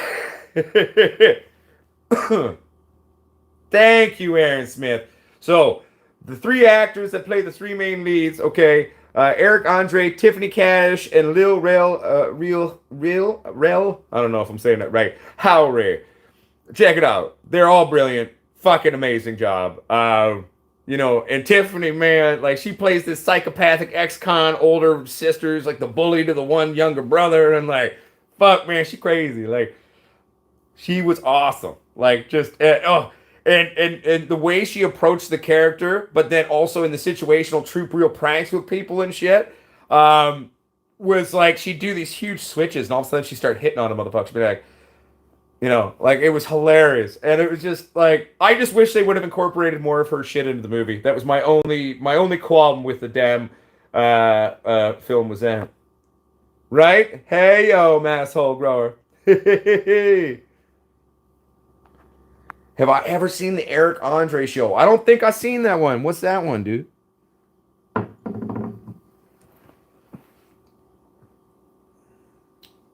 Check out Bad Trip. You want a movie that's worth watching while you high? That motherfucking movie's brilliant. It's on Netflix.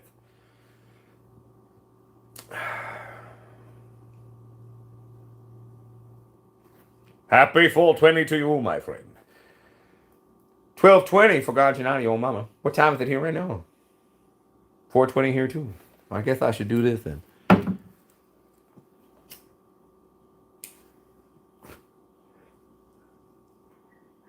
Happy 420, everybody.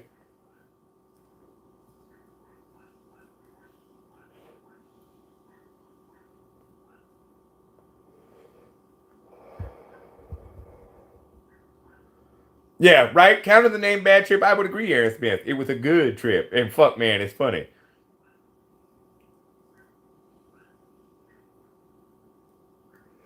Yeah, see, my plants get typically a lot of rap, a lot of old school rock and roll, you know, and everything from like, you know, AC/DC, Joe Cocker, Jethro Tull, Johnny Winter, Stevie Ray Vaughan, fucking Earth, Wind, and Fire, man, when I'm feeling good, you know what I'm saying? Just get into it, you know. Then sometimes we just have days where we go all straight 70s. Some days we like to disco, you know what I'm saying? So staying alive, right? You know, good times. Gotta keep it real though. Let the plants have a bunch of different shit. That's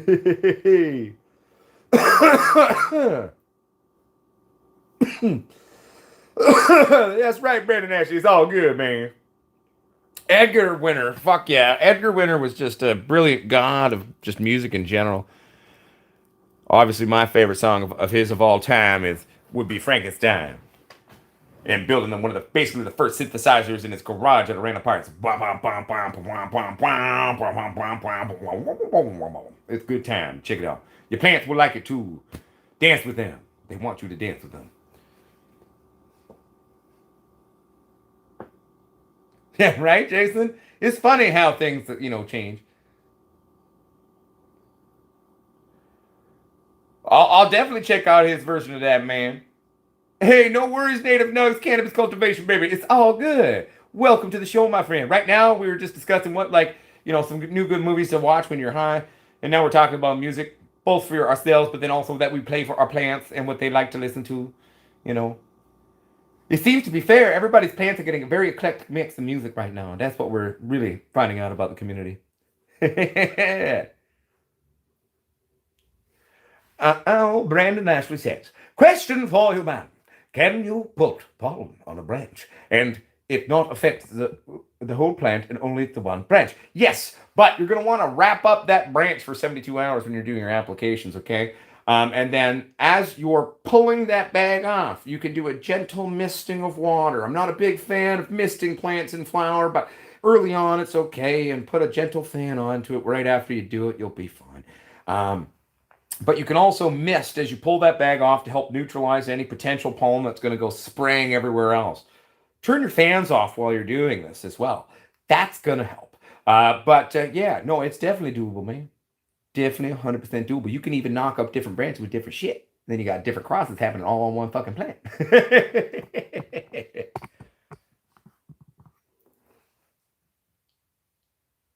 Well, there you go, Autism Dad 1212, rock and roll.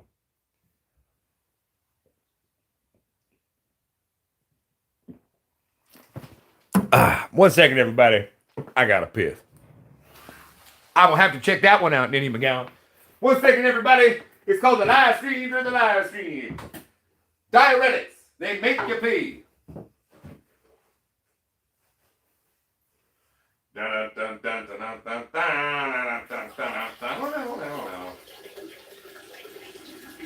When we'll be back momentarily. Thank you.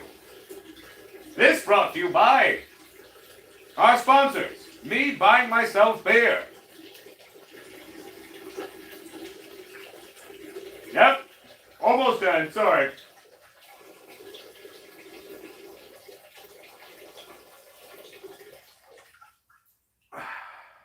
And we're good. All right, ladies and gentlemen. Sorry about that. It happened. It is, in fact, a side effect of drinking in your show.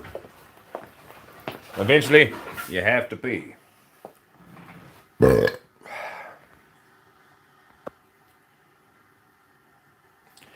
So Gerald Green Thumb. No, I'm in Canada. I'm a Canadian. So I live up in British Columbia.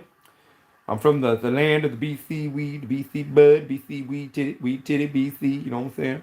And that's where I'm from.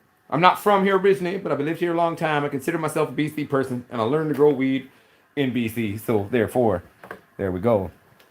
But at the end of the day, no, I'm not from the states. My happy place in terms of a bottle nutrient system and a company that makes good products is Green Planet. In fact, I'm a fan of Green Planet. I like to use Green Planet, and they are the nutrient system for me. At least currently. But one of the things I think we'll do at the new lab, for example, is we'll do a big compare and contrast on, my beloved Green Planet, and we'll put it up against some other newt systems out there, and we'll show you what happens. Will my love for Green Planet reign supreme? Will I fall in love with something else? Will my heart be broken? We will find out. Stay tuned. The Lab 2 coming to you May 3rd. It begins May 3rd. Hey. All right. One second here, everybody.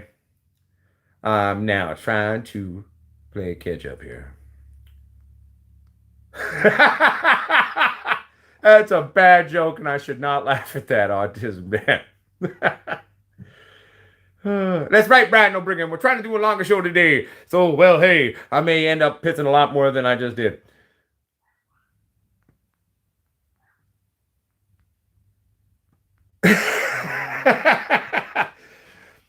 I'm at least honest, man. I tell you that, Gerald Green Thumb. Well, and also, for me, Gerald Green Thumb, I am a cancer survivor. I am down a nut. And that's another reason why I love marijuana, partly why I'm a medical marijuana patient. That was part of it. But I'm also a neuropathic pain patient. But long story short, as a cancer survivor, that's part of why I, one, love weed. But two, when they cut your nut out for cancer, one of the side effects is sometimes you get a large prostate. What does that mean? Well, sometimes it makes you piss like you're 90. So yes, for me, it doesn't necessarily matter if I break the seal. If I start drinking, I'll start peeing. I go hang out with my old dad, and it's all like, let's see who pisses more. It's just one of the truthful facts of my surgery. But hey, ain't dead, so fuck it. What's up? That stuff is flat. How's it going?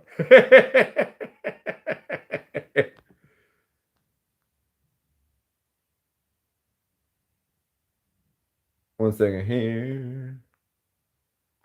Oh shit, Gerald Green Thumb. I'm from Ontario originally. I consider myself a BC guy now, but I was born in Burlington. I grew up in Burlington, and then I lived in London, Ontario, and then I moved to British Columbia.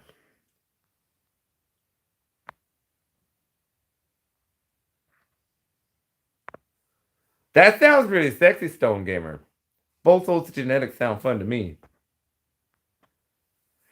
That's awesome. Yeah, we're doing the same thing. We've been chatting about growing shit and movies that are good to watch when one is high. And we talked a little bit about engines and accidentally maybe hurting ourselves. And good times, We tried out Caden Crooks, the District Records, homegrown and rolled cigar. You know what I'm saying?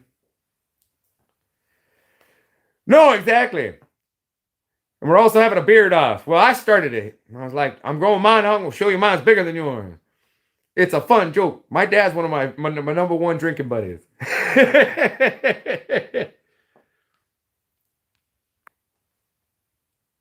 All right. Brandon Ashley says, my man, I'm going through my first grow, and I cannot tell you how much you have been. Oh, I feel like it's going to make me blush, man. Been helping me in the process. Much love and respect, as the great MJ man said. Peace and pop, brother. Dude, thank you very much, Brandon Ashley. That's very touching. Thank you very much. I do what I can, and I am humbled that you were able to, able to do that. How werewolves of London? Yeah, no, maybe right. I mean, I was a kid then. I didn't really grow the beard in until I moved out west.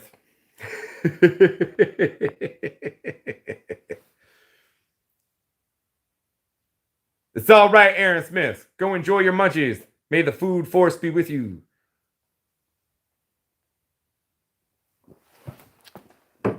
You know, the funny thing is, everybody, I used to do really long shows. Like sometimes I would do 2.5 hour, 3 hour shows all the time. I was usually a lot drunker at those times, and I just didn't care. I just keep going.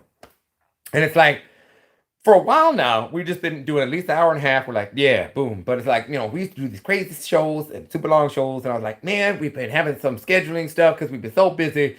Let's do another show and make it big. So that's what we're trying to do right now. And I keep telling myself, like, your wife played for 12 hours to raise money for a charity. Continuously, basically. You can do 3 hours. So let's talk about weed. Someone bring up a weed thing. Okay, sweet. Typhoid. Very cool. How's it looking so far?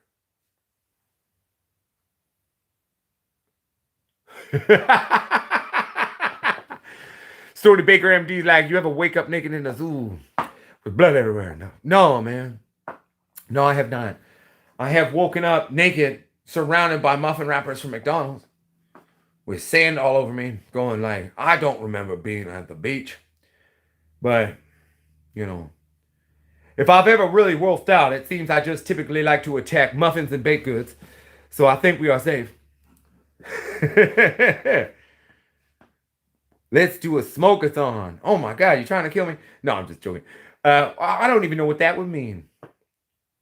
We could do a smoke-a-thon, but I'll be honest with you, I'm so much better at a drink-a-thon, like, how about a drink and smoke-a-thon? That'll level me out. I could keep going for that one, I think.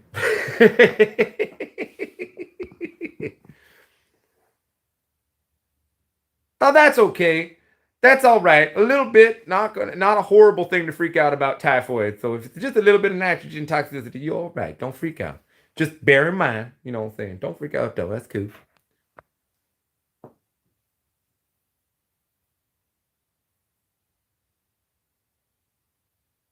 Oh, there you go, Jason. And again, as much as that one when we were talking about it last time freaked me out, it still kind of freaks me out. Dude, I applaud experimentation and people trying new things. I should read your damn message so people know what the hell I'm talking about. So Jason Houlihan said to everyone, he goes, I have tried for the second time, 18 hours light time for the flush. The extra light for the 12 days works during the plant water throw through it better ghost white ash. I know it should not work, but it does. Good genetics. Well, there we go, Jason. That's what I was responding to, everyone, by the way. That's awesome.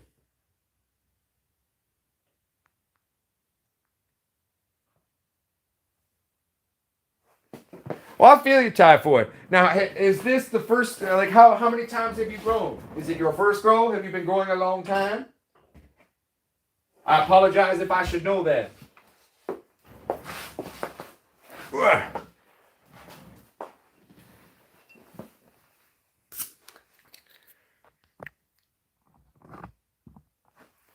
I think the greatest thing is, I don't know if any of you ever noticed, my friend Johnny Karaoke comes into the show sometimes and watches the shows. He posted this video the other day on Facebook, and it was like 20 some odd minutes. He kept one of those telemarketer scammers going that long. And he just played kind of like, what? Yeah, blah, etc. Kept it going, though. I watched it. And in the end, he got the guy to finally realize what he'd been doing to him the whole time. And he goes, let me spell something for you. Because he was playing kind of dumb, and he's all like, no, you spell that, this, that, this, that. You see him kind of looking at the camera, right? So the guy finally gets it, but it was kind of funny. And he goes, okay, John, we've got something to say to you. F, U, C, K, Y, O, U. And then he hangs up. And then he's just like, oh, he hung up on me. And I was just like, wow, bro, like, you legit do it. Like, I like fucking with the prank callers too, but man, I've never been able to keep it going that long. I guess I get too excited about being crazy on those phone calls. Be like, I am the police. What do you think about flushing for 3 weeks? I'd say on a world where it's super salty, you can. I'm a better person in my minds. I'm happier if I do 2 week flush. And if I worry about, I flush every day, flush super hard. One thing that has been new thing that I do like, I never did use the ppm meters for the flushings, pretty much ever. Up until the last few runs, I've been playing with ppm meter for flush now. And to be honest with you, you can actually get the water and very down to almost the pH of what the or not pH, ppm of the water you're flushing with, right? So it can give you a very nice indicator in terms of residual salt buildup, right? So I don't think you need to elongate, have dehumidifiers, right? Have a good air movement, but you super flush, and then you monitor ppm every day, right? And then I said this is space way to do. That's right. Switched to a bunch of different shit, I think, in terms of the way I was talking through that accent. But that's just how my brain works, everyone. Oh, Ray.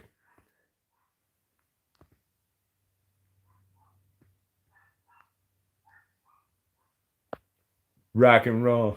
At Masshole Grower about the pig lighter thing. All right. So you're in Fredericton now? Hell yeah. I've been to Fredericton, New Brunswick, many moons ago. I drank beer. I remember that. I don't remember a lot about it, but I was in Fredericton once. It was a long time ago, though. Oh, right. So, well, Oromocto. Is that like an area, like a place close to Fredericton? I barely remember Fredericton.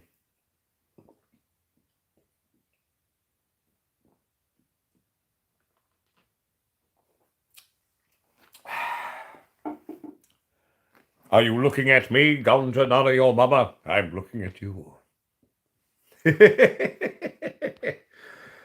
All right, so let's talk about some of the. Let's get back to formal for a second here, and we'll talk about some of the new stuff that everyone can look forward to. We are going to be doing a one every week. We're going to be doing a new, not every week, once a month. Fuck, I'm stoned. Okay, so this new program is going to actually be a dual show done with myself and cohort in crime of the belighting business, Brett from Soulstrip. So Brett's going to come in once a month at least, and he and I are going to do a co-show together, and we're going to talk to you about light crap and stuff.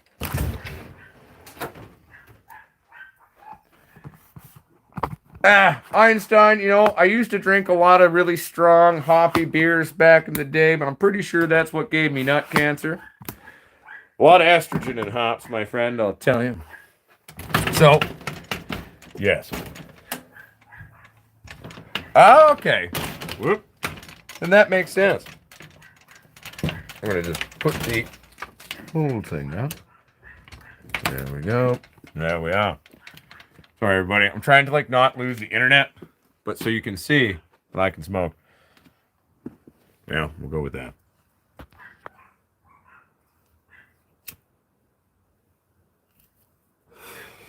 So, what the hell was I saying? About the exciting new things. Oh, yes, Brett. So we're going to be doing that once a month. So that's going to be a new scheduled programming that's going to be very exciting for everyone. It was funny. I was talking to Brett in a meeting the other day, and I'm like, Brett, other people, they have their light people come on. Like, I wanna show you off, man. Come on the internet with me. How do you feel about maybe doing a monthly show with me, talking about light and crap and all that crap? And hell, we can even talk about other stuff if you want. And so Brett has said yes. Brett's gonna set up, set at his little place by where he builds lights and everything for us, and we're gonna do a little co-show. It's gonna be fun. So we're very excited about that. We're excited to share that with Brett, and Brett's gonna come say hi to everybody, and everybody get to meet Brett. Brett's been around secretly behind the scenes for a long time. You're gonna get to meet Brett now, so that's gonna be fun. All the regular programming, weekly flower updates, of course. All videos that we do are going to be well edited videos. Friends ruin it. Every time I say do, I got to go to a channel bang in my head a little bit. It's like, oh, you silly kid. What are you going to do? Sounds good, Jason Houlihan. Keep it real, keep it sexy, baby.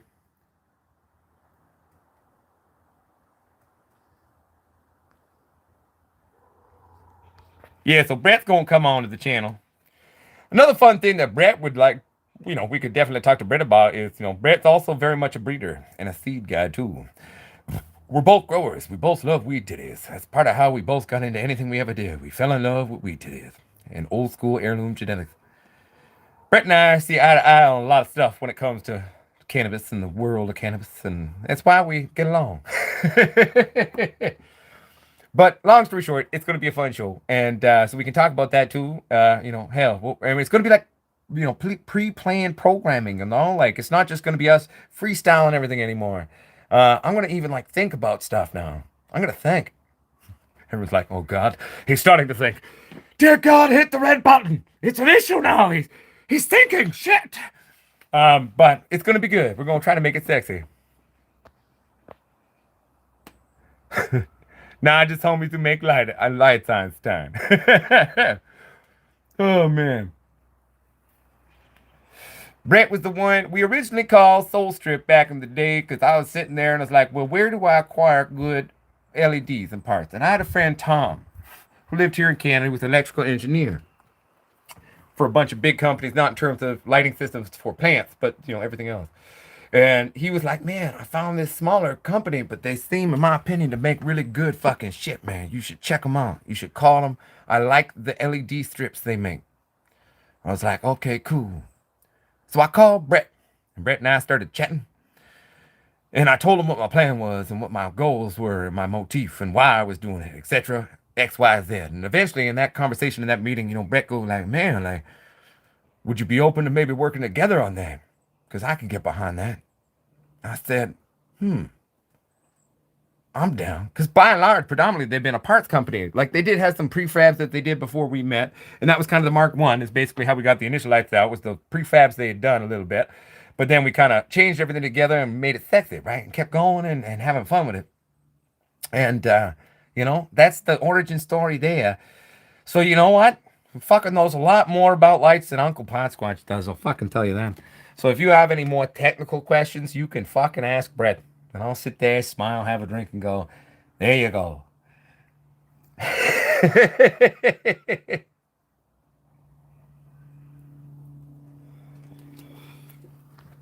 But that's the story of how the Squatch lights came to be. Uncle Potsquatch got mad. Then he started making phone calls.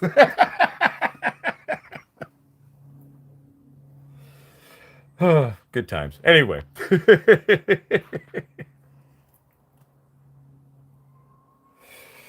So, long story short, there's that. We're going to be doing the how-to videos again, so that's going to be fun. I'm contemplating the hypothetical possibility of maybe for fun doing like a weird outdoor gorilla thing, but I don't know if we'll do that. Put it to you this way, when we eventually get the acreage for doing the company, we'll do some outdoor crap maybe there for you that you can see. Cassier's just like sitting at home if he's watching, probably being like, oh my God, I want to see this asshole try to do an outdoor plant.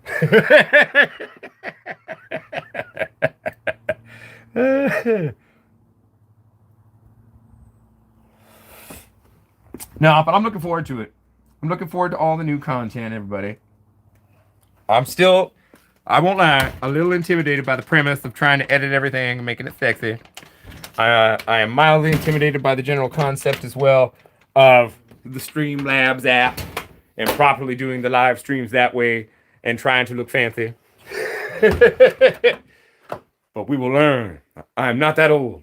I can't use that excuse. I got it figured out. All right. 1 second here. Got to change the size now of this this little tripod fucker here. Here we go. Maybe that'll be good. All right, everybody. 1 second here.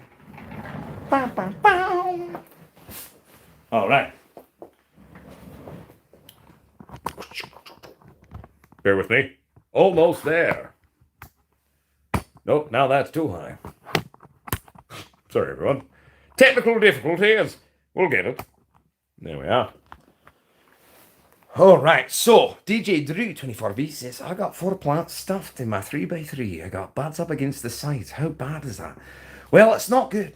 At the end of the day, where is that going to really cause the issue? One, you question weed titties. In a perfect world, it won't do anything but crush them. But remember, when your bud is squished up against the side of your tent, like this, if you have any accidental relative humidity spike, okay, if your walls get wet, District Records, that's an inside joke. All right. So it will start to cause bud rot, and that's not good. Okay. So at the end of the day, is it ideal? No. If your relative humidity is fairly low, can you get away with it? Yes. Would I recommend just winging it and saying fuck it? No. See if there's a way to even just try to lift it up just a little bit. And then definitely make sure you've got sufficient airflow circulating in that tent, right? Because remember, when it's pushing up against them, especially the side of a tent, an aluminized polymer type of action, the moisture getting nice, man, it's going to start to rot, man. It's not good, man. Because then you got to like throw it out, man. It's not good. So, I mean, yeah, it can be potentially very bad. Situationally dependent, obviously. Well, Gazzers had freak shows going, and if Gazzers is the one you're referencing, I think he may have killed them because he got mad at them and thought they were stupid. He may not have done that. I'm not 100% sure. We'd have to ask Gazzers that one. Gazzers, if you're watching, please respond.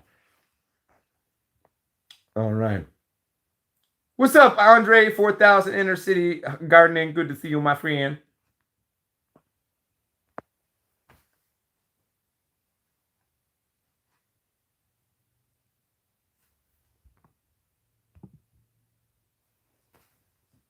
Yeah. So anyway, yeah, don't let your titties get all up on your tent. That is bad. Try to get your weed titties off the sides of your tent and keep the air flowing. Because yeah, it'll cause rot. Not necessarily. I'm not saying every goddamn time that's gonna happen to you, no. But it could. Be careful. Oh shit, man. Ooh, we should talk about times I fucked up weed. That'd be fun for everyone, I think. I think that'd be a good thing because, like, really, I think a lot of people beat themselves up a lot of the time, when they make mistakes and they feel horrible. I know I did. I still do sometimes. I try to, listen to my own teachings on this crap, but it's hard to resist, right? But we beat ourselves up as growers, right? But mistakes is where we learn from. Doesn't matter how long you've been doing something, too. You can always make a fucking mistake. You know what I mean? Exactly, Sean. That's how we learn, right? So, but here, I feel like a lot of YouTubes try to like, oh, it's perfect. Look at this and look at that and oh, and this and that. I'm like, yeah, I'm just gonna show you what we're doing. The good and the bad. Man, I tell you, like, I remember this one time, what had happened on this one crop in here. I think it's actually this one up here in the roof. If you're looking here. That outlet. That outlet was wired backwards. So basically, and this was back before we had released our lighting systems, and we were using those HLGs that we had. And so the power on that one circuit, right? And it was just running one light, okay? I didn't realize that the light was staying on, kinda, and mildly glowing in the dark. It was like, whoa. And then eventually I realized, and then it hermed on me, and I was like, oh, fuck. And it was like near the end anyway. And did I panic a bit more than I did in terms of that current crop's flower being ruined? They would have been fine, right? But like, I'm not worried about that too. I'm worried about the space, right? Because I don't want to, like, I'm going to deep clean it anyway, but like, I don't need pollen going off in the space. I mean, that bad, you know what I'm saying? So I broke my own rule, obviously. It had been happening the entire run when I plugged into that outlet, and I just didn't catch it. So I obviously broke my own rule on that run and didn't really come in to check it lights out. I just trusted things, and it was stupid. That was a couple years ago, and then I finally realized what had been happening. And I was like, son of a bitch.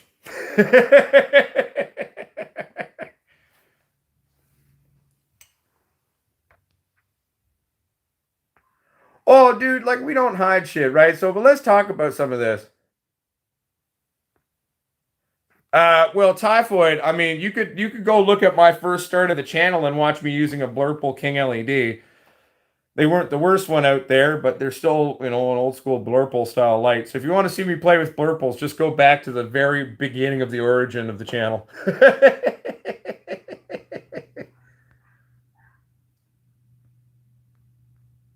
But yeah, so long story short, that one sucked. Ooh, early on, one of the first fucking runs I did in this grow, one of my plants, the humidity spiked on me. I didn't have a dehumidifier in here. I had been getting by the AC I had been running was mitigating it fairly well. So I didn't have a backup. Like I didn't have a monitored backup on a dehumidifier. So it spiked on me over one night. And I came in one morning and one of the most beautiful tops of my plant had grown a bunch of white mold on it. And I was like, oh my God, that's so fucking sad. So I went down like 3 or 4 layers, nodal layers on it.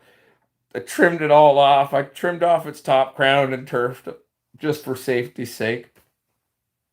And, long story short, I just left her alone and it was fine. Went the next day to the store, finally went and bought a proper dehumidifier, which is the 70 point we've been using for years now here. And oh, that sucked. It was heartbreaking. I think I was honest about it at the time when that happened too. It was like, yeah, that just happened. Any ideas on an SVT motor? I'm not gonna lie to you, not sure what you mean by SVT motor. So, if you're talking about motorized lighting systems, I know a little bit about that. I'm looking at a couple of companies that make certain products that are available right now for the new lab. But again, just gonna be honest about that one.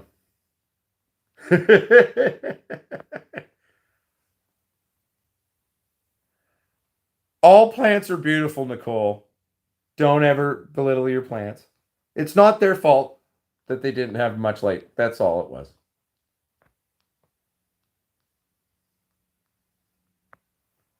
Ah, okay. So see, look at that, everyone. See, like I don't know tons. I'd like to learn. So see, I'm learning now about the engines. There we go. But also, I do know that there's a lot of mechanics and car people in our community. So nothing wrong about that. Anyway, sad but true. I don't know everything, just some things.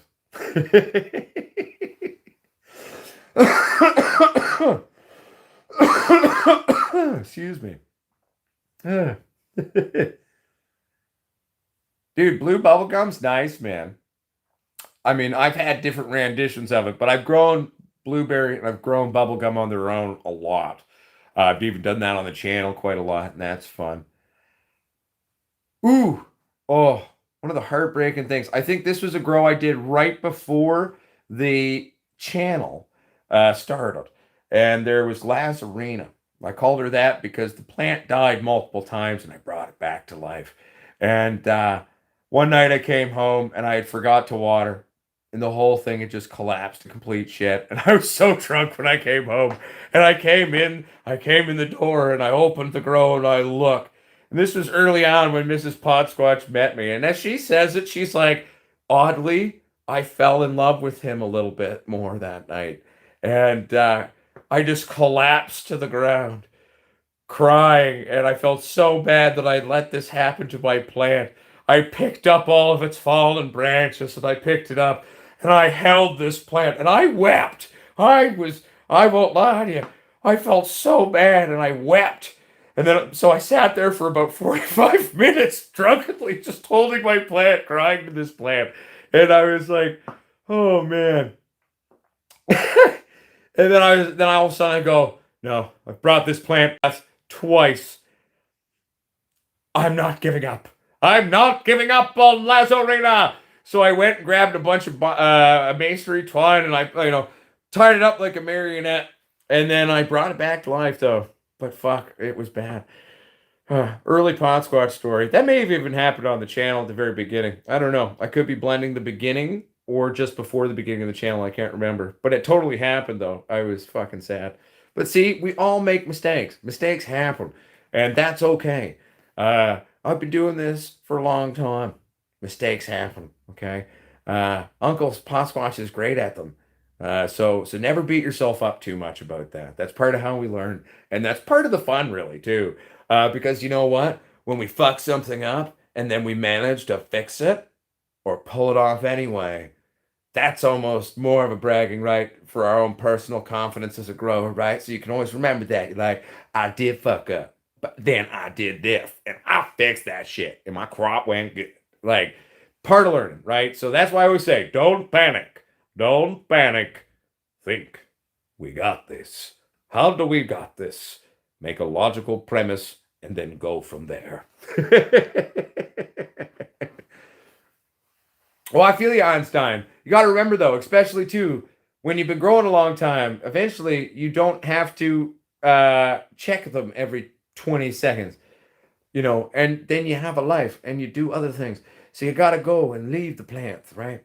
So, and then sometimes you just get busy with life, but you try to keep your grow going and you make mistakes, right? Mistakes happen. But that's why I think growing is such a positive thing. One, growing plants in general is good for one's mental health. But to properly grow, having that regimented schedule of like, we're taking care of this living thing. We got to do it, man. And then you start to see it develop and it's rewarding and it's something you can do. And I just think it's not just medical and medicine when you finish the pot. The process of making the pot in and of itself is a type of medicine, if that makes sense.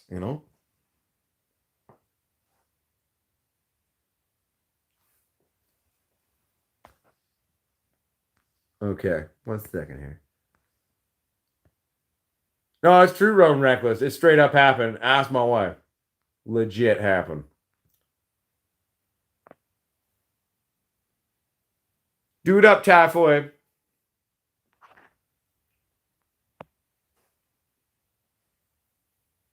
What the hell? Sorry, everybody. Sounds like a good defense for if you come up in front of a judge. Which one? I'm confused now. 1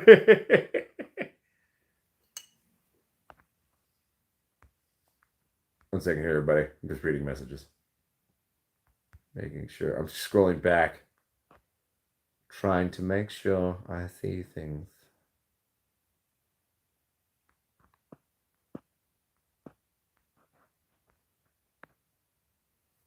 Oh, don't worry, Ganjanati, your mama. We have the ability to create millions of units. So don't worry. We are actually gearing up to make this readily available all over. So we are making plans for all the CBD lines. So do not worry about that shit running out, girl. Hell, they sent me pictures of all the labels for just the tinctures alone. Thousands upon thousands upon thousands upon thousands of fucking labels just ready to rock and roll. My business partner's like, isn't that cool? I was like, yeah, that's pretty cool. It was good. So don't worry, Ganjanani, your mama, you're good. Oh, I feel you sold price.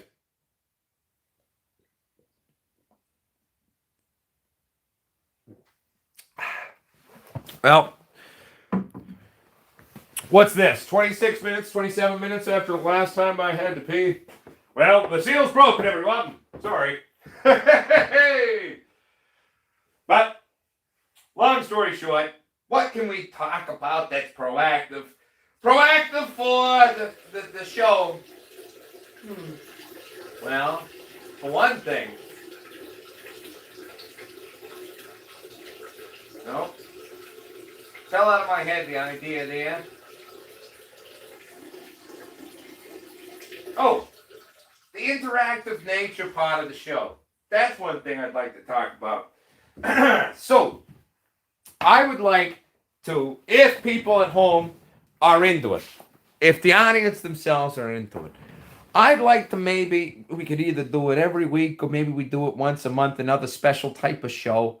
I think it would be a bunch of fun, okay, to do a show where all of you or some of you, right, we can like set it up that you can come on the show and hang out and chat for a bit, If you'd like to say hi, everybody, to the community, you could do it.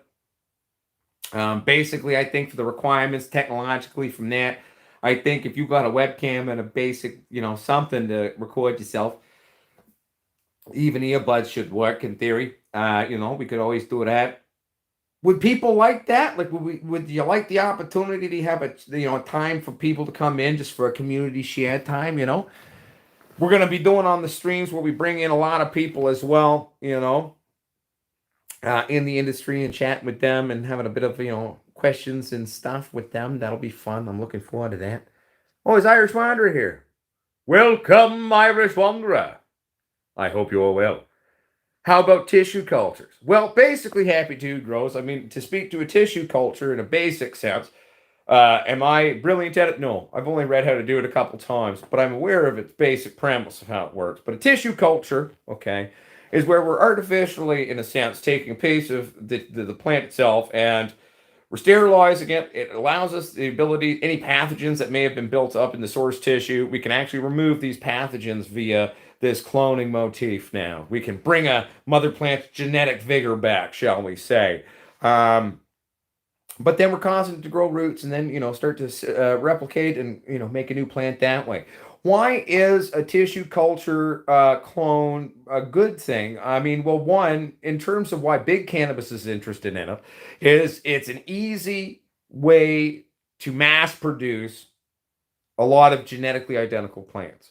From a grower's standpoint, it is a beautiful way for you to rid yourself of viral buildup or pathogenic buildup in a mother plant.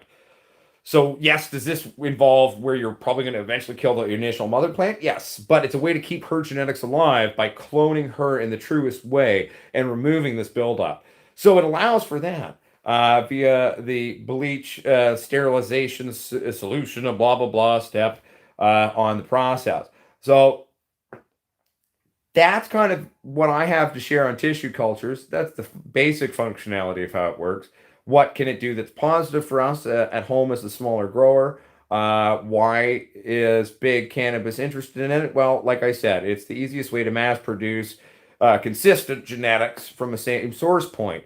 What is that going to mean potentially for us in the industry? I mean, this is where I see it going, and I know it's already going that way because I've talked to some companies about what they're looking for. And at the end of the day, what they want, right? These big super duper Uber companies, little bats of marijuana, the Molsons, right? They want these those genetically identical, strains that they can just throw. How that will work is the actual genetic phenotype profile. Okay, that's going to be something that is literally kind of like a intellectual property, that one specific pheno setup of that exact plant, right? So they're not even going to want two phenos that are the same or similar, right? They want the one exact pheno, right? So that exact pheno is what we're going to then grow out for them if we were to then become a source point. Because how it works for the smaller guy, the smaller girl, woman, ZZ, whoever is the grower doing their business, how it works with big company now, you can make your own intellectual property, you license to them. You say, you can run my shit for 1 year. And then you license it. It's like, I made a movie, and then Netflix gets to play it for the next 6 months, currently under our contract or something. That's going to be how that works. So that's a bit of the industry and political side, maybe, or business side of it. That's all I got on tissue cultures right now. I hope that helps, Happy Dude Rose. Yeah, we could do a video talking about that or exploring that. One second. Fucking hell. I'm probably really far behind now. Son of a bitch.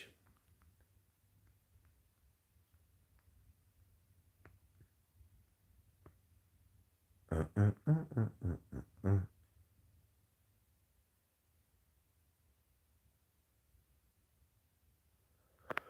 uh. So autism dad 1212. If you were finding that you use CBD for your son, it was helping in terms of the self harm factoid part of how that medicine is working for your son. Okay, and then you tried certain things from dispensaries. Okay, but it was actually making it worse. It wasn't having the same effect. So one, I've got a question before I can help you on that thing. My question is the CBD you were initially using to help that, okay? Was it a broad spectrum? What was its source point? Where did you get it? Okay. Um, Sometimes dispensaries do have additives in their CBD crap. A lot of CBD products out there can have other weird filler crap that may have been some triggering thing in there. I am not a doctor, just a professional idiot. But I'm curious to know what was working before the issues of what you picked up at the dispensaries that was the issue. So if you can give me a little bit more information on that one, I'm happy to try to help on that and understand it.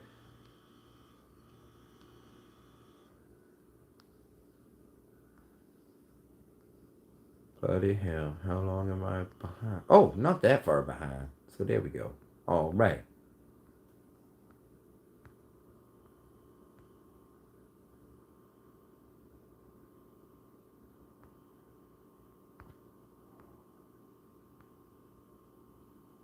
There we go. Okay, I've got back up.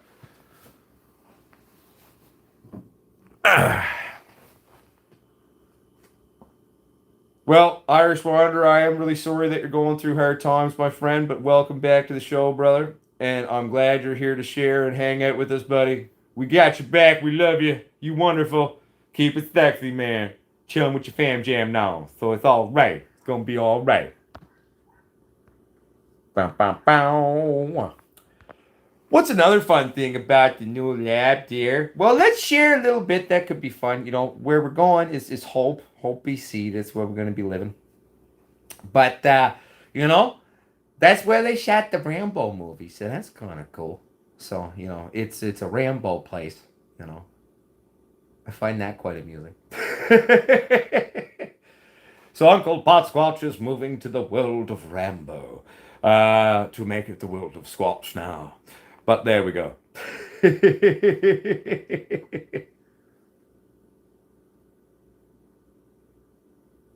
Oh, then that's also good. Happy Dude Grows. I appreciate that because technically speaking, it's easy. Like that's how you at home can help influence the show with me and talk about stuff, especially with the way it works right now. You know, if there's something you want to talk about, bring it up. I'm happy to give you my 2 cents on it. That's one of the things that even though we go kind of more formal and interactive on the show and develop it, it will get bigger. But I want to keep that element to it where we're interacting at home and talking about stuff that you want to talk about too. There will be some stuff on the show that I plan out and do some pre-writing for. What's up, DJ Drew? What's happening? What's happening, Estella Lovato? How you doing?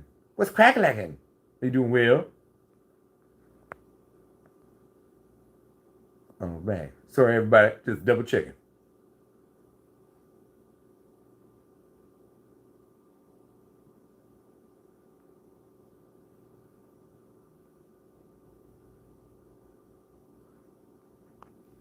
Well, no, I've been talking to Mike Harabi. Don't worry, Mikey's all right. Um, they're trying to figure out some hard stuff down there. So, but Mikey's okay, everybody. Mikey's figuring it out, and I don't. I'm not going to share what's going on, but they're okay though. They're okay. We'll leave it at that.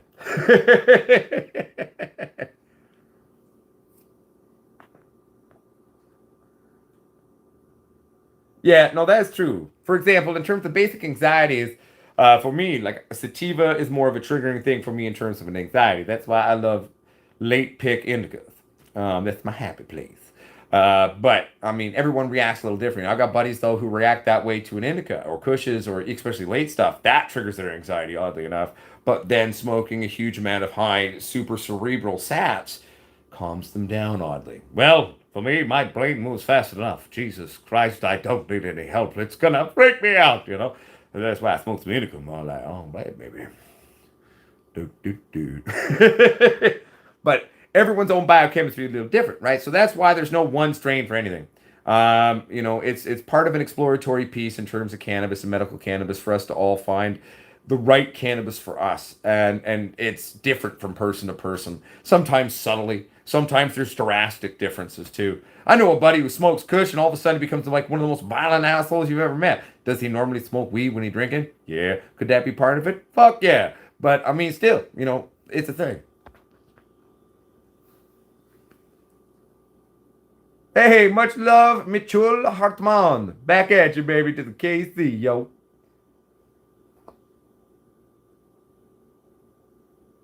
I'm just reading now. Einstein's now, I light my Gorilla Glue joint. Hit it up, man. I hope it is good. And they're talking about who? My products? The CBD line? No. The CBD tinctures that are currently released are only a broad spectrum CBD tincture. There's CBD, CBDA, CBN, CBC, CBV, CBG. Might be another one in there. But it's a broad spectrum distillate in an MCT oil. Ain't no filler crap. Ain't no bullshit. It's funny. You look at the ingredients on our CBD tincture and compare it to some of the other ones on market. Y'all like, all right. CBD distillate, okay. MCT oil, okay. And then on the lemon one, it's like natural lemon flavoring or some shit like that.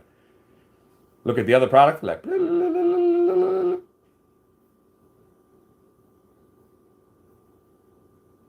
I don't know. But that's our product that we make, man. Well, I'm glad I'm making someone laugh, Byron Hayes. And I'm glad I can bring joy into your day at work. Hopefully, I'm not getting you in trouble at work as well.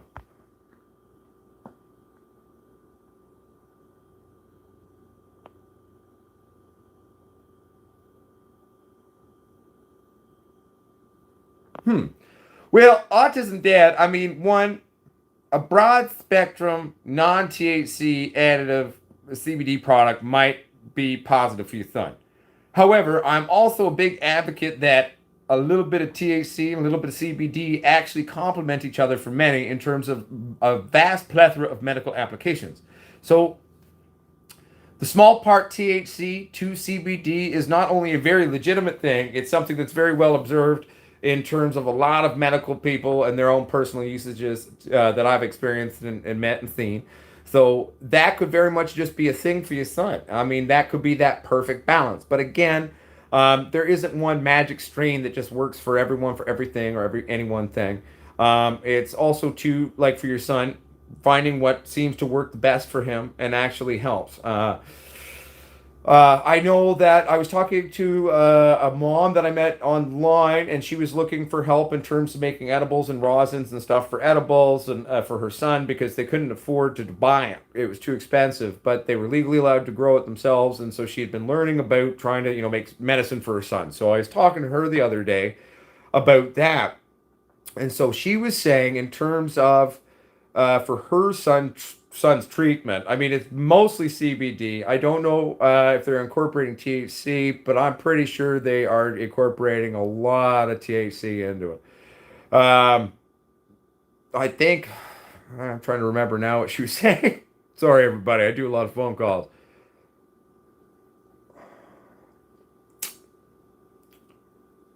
It was even half and half. But long story short, she's making different types of flower, both CBD and then active THC flowers to treat her son. And so, but they've been very successful with edibles.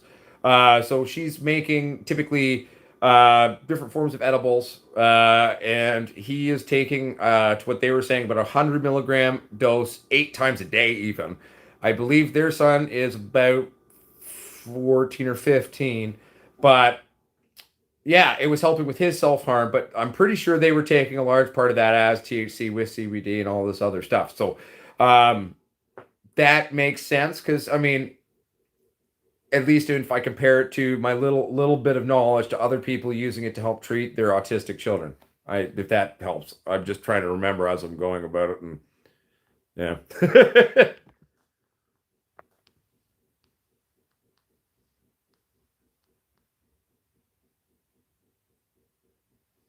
Well, that's awesome, Eugene Dolan.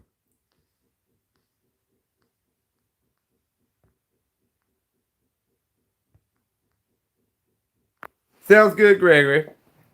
Ah.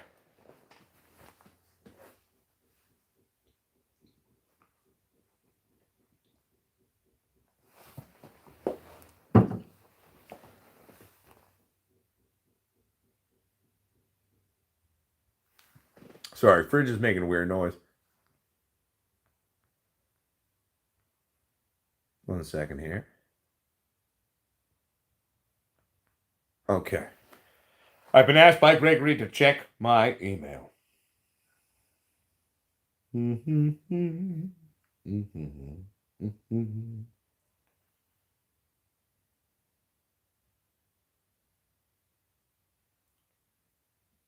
Which email, Gregory? I'm not seeing it. I'm switching and looking. Whoa, excuse me.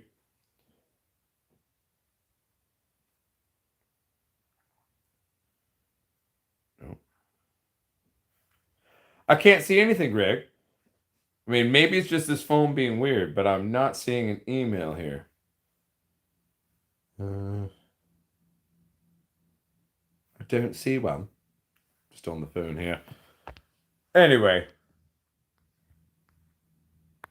send it to the direct email. I don't have the Facebook or anything on here. I just have like the email on this phone. I don't really use it for much, so.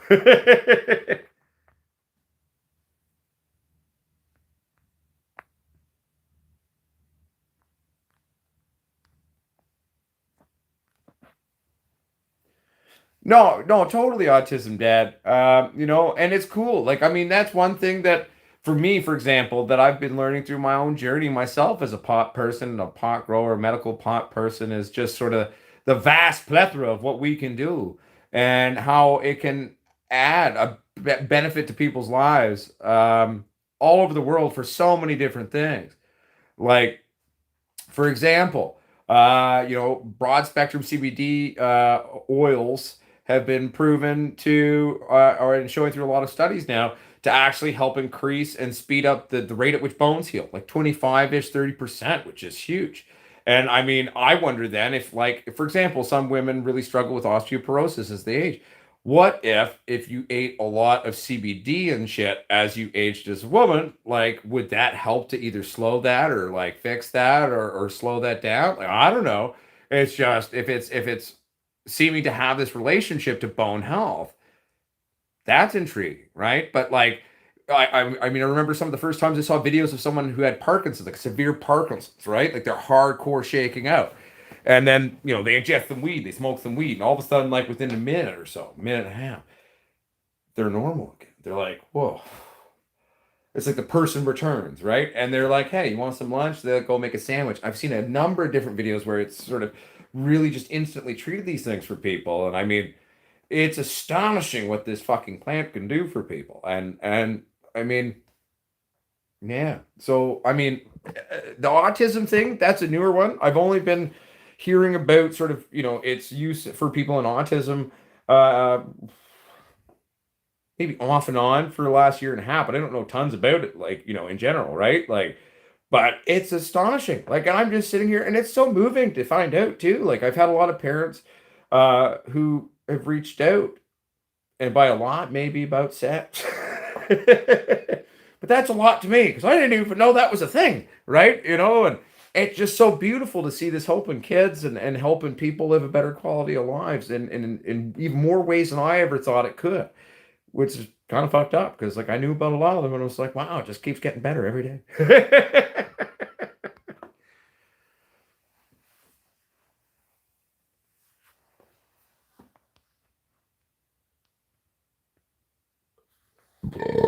Excuse me.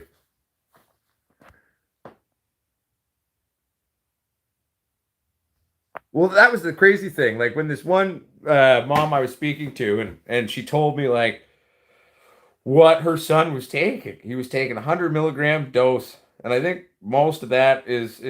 I think she was actually talking about the weed dose. Now I'd had a few beers when I was talking to her, to be honest, but um, like I realized what this one kid was taking.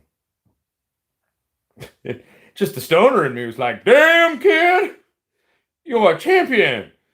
Hats off to your tolerance. Holy shit." But long story short, that's part of why the mom was desperate because it was requiring high doses. But when he did it, like he could function, he wasn't, having the self-harm stuff, and he was just totally vastly more able to fucking just live this better quality of life and kind of, deal with stuff around him and function and stuff. And then I'm sitting there like, I mean, damn, it's a high dose, but I mean, if he legitimately is doing these doses and it's doing this for him, holy crap, that's amazing. I couldn't function on 800 milligrams myself. Well, maybe I could, but I would have to try to. Like that's a lot of weed, man. you know? But see, like, yeah, I smoke a lot of weed and I ingest weed that way, but we're talking about edible, made out of fucking extracts, right? Like, that's a lot of weed to eat for someone. That's and doing it every day. I was like, damn. Shit.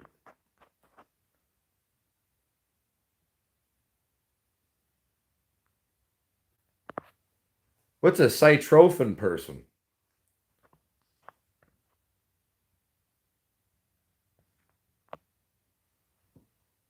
I don't know what a cytrophin is, Einstein. Ah.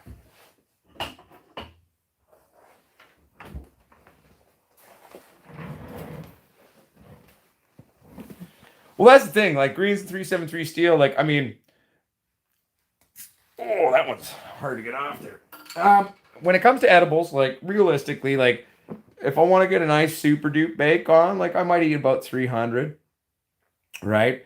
But certain types of edibles are vastly stronger than others, right? So like one of my favorite things is make a little lozenge, right? And sucking on those lozenges, like make those hard candies you made on the channel, a bunch of time ago. You know what I mean? Like I made this one batch, it was almost 100 milligrams maybe to the candy, and I had three of them, and then went to the Adam Sandler show. That was pretty good because, but I was pleasantly baked off that, right? But then I think about ingesting 800 milligrams every goddamn day, and I'm like, holy shit! I'm like, respect, kid, respect. I hope your mama makes some strong shit for you because you need it, man. You're a fucking machine.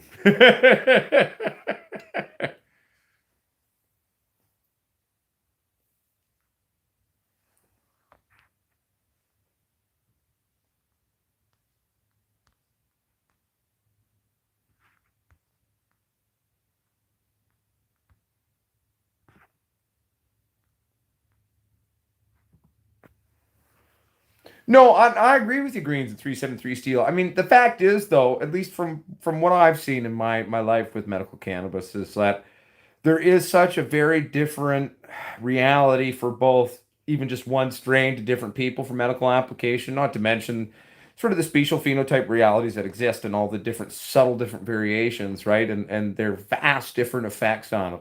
So, I think it's something that I wish we could fucking really actually start to explore and just the world could accept that and we could work with it, right? Like it's so much more conducive and healthy in terms of just how people around the globe work and utilizing the cannabinoid endocrine system for a better quality of life. Like it's just cool.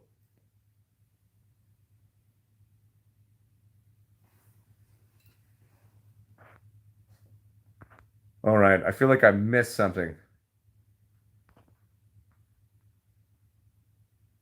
Okay, 1 second here.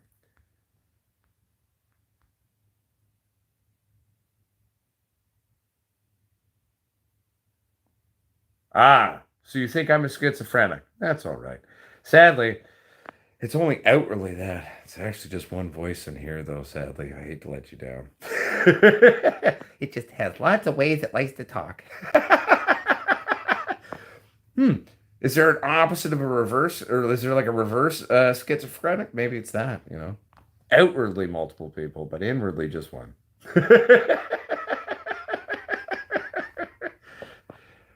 And I wasn't trying to bully either. I legitimately didn't know what the hell he meant. Hey, and at the end of the day, he's taking a stab at me anyway, so come on, man.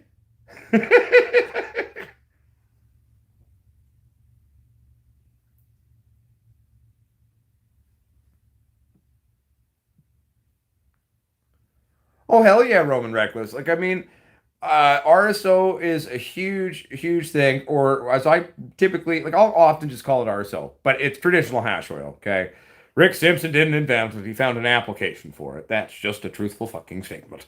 But it is amazing. I mean, it's hilarious. I found out from my one buddy a big thing, and this, through his dispensary, and a big medical thing for them is a lot of people who have prostate cancer now are putting a lot of RSO up their butt. I know it sounds funny, but think about it.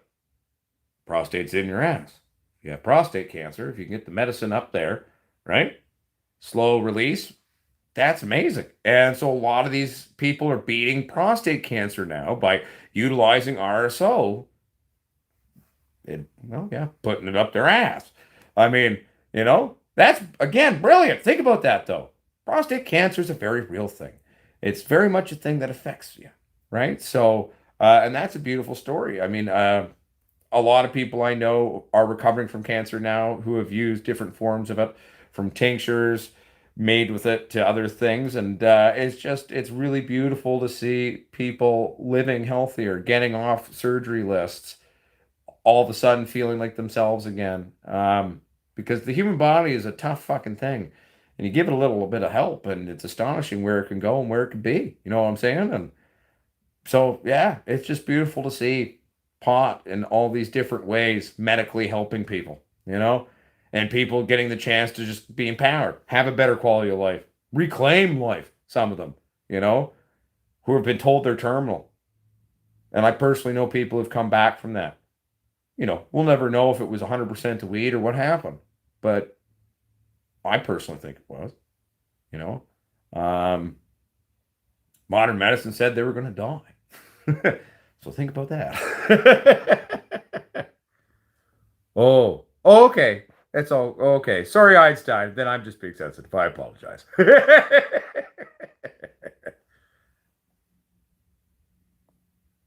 It's all right, Irish Wanderer. You are safe on the Discord.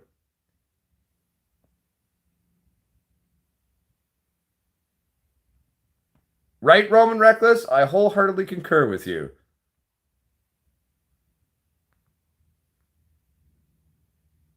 One second here now. I'm just playing catch up. Hell yeah, Autism Dad 1212. Much love. Say hello to your son. Enjoy the film. And let me know what you think about Bad Trip. It's a great movie. I love it, man. Einstein was celebrating the end of cancer and the death of cancer. So if that's what you meant, sounds good.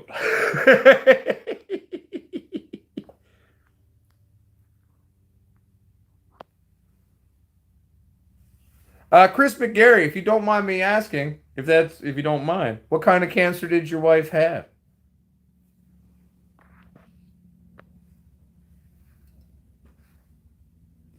I had one of the most aggressive ball tumors ever seen on the west coast of Canada. Cut that cocksucker out and always good to go. Didn't even need anything else after that. They were standing. They're like, "What did you do?" I said, "I smoked a lot of weed, drank scotch," and I yelled at it. "I'm gonna fucking cut you out, Larry the ball tumor, and go fuck yourself." Positivity too, like your intent, the energy of you. I think is a big part as well. And I think that's actually one thing that cannabis can also do that's a very positive thing in terms of when we are sick and trying to like get better. It can still get us high. We can start like, "Hey man," we might feel like shit, but then it can kind of help us have that joy again, that spark again, that laugh again, and laughter, positive energy when we are trying to recover from things. And I think that's a very powerful, powerful tool.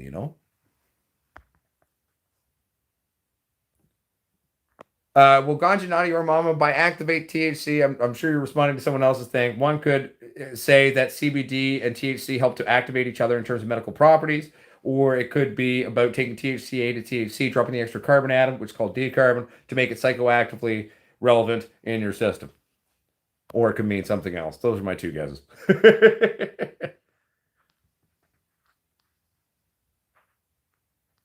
Yes, then that's what Nicole Lem is talking about. It's called decarbing, or dropping the extra carbon atom from THCA so it becomes THC, therefore is psychoactive.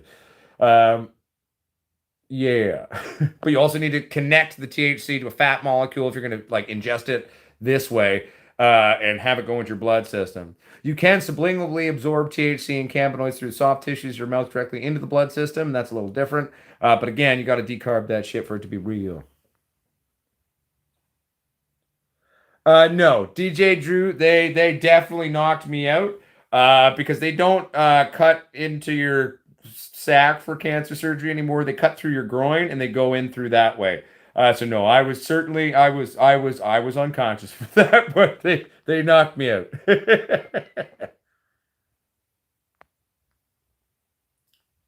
Oh, sorry, Nicole. So wait, which question did I miss? I'm sorry, Nicole.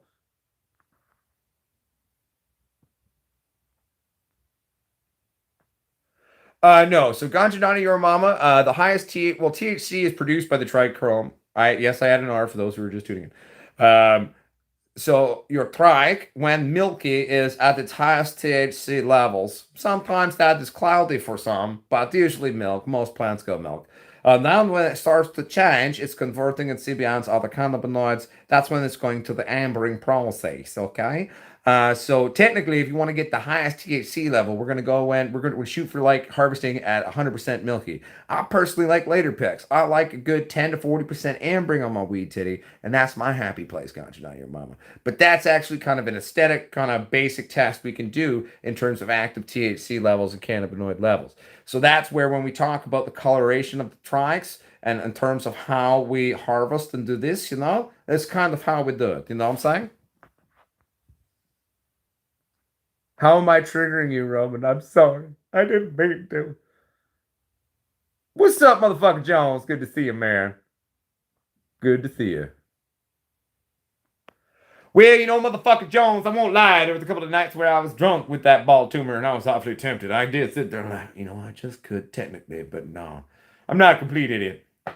Luckily, they got me in for surgery pretty quick here, so I was okay. I just let them do it.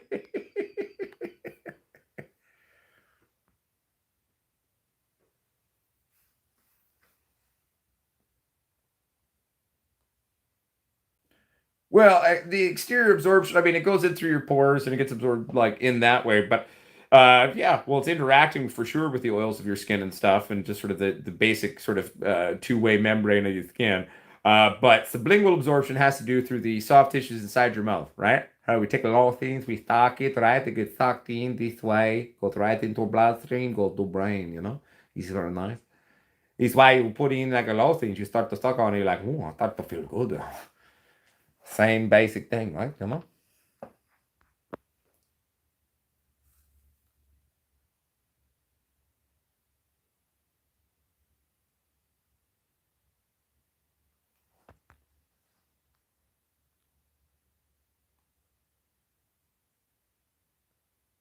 I'm confused. I'm not sure I'm following the subtext between DJ Drew and the other guy. If you guys are talking to me, I'm sorry I'm not following. And if it's just a personal thing, then sorry for making that forward statement out. Nicole Lenman says, at Potsquatch Growers, when making a tincture, how hot or temp and for how long do you have to cook it to activate THC? Or do you mean to decarb?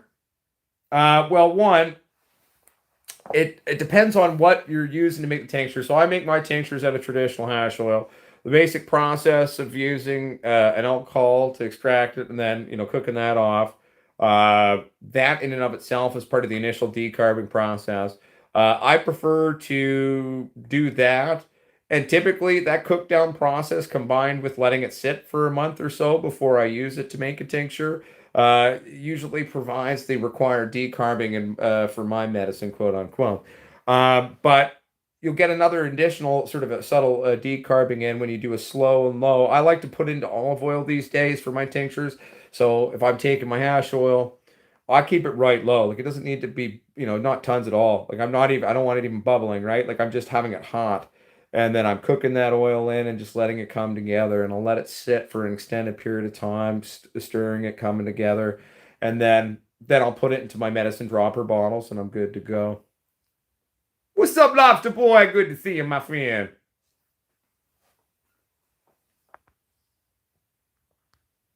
Well, again, Nicole Lemon, you can do a liquor-based tincture, but I find that you'll get a more effective actual application of the medicine, sort of cooking her right now, removing all the alcohol, okay, and then taking that oil and then putting it into like an olive oil.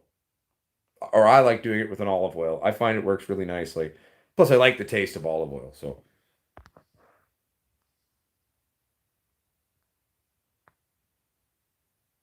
Eh? We're our own thing there, motherfucker. I'll tell you.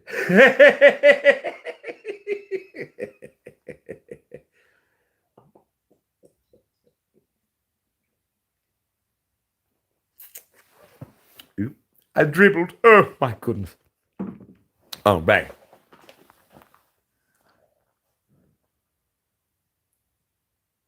How do you mean, Stone Gamer?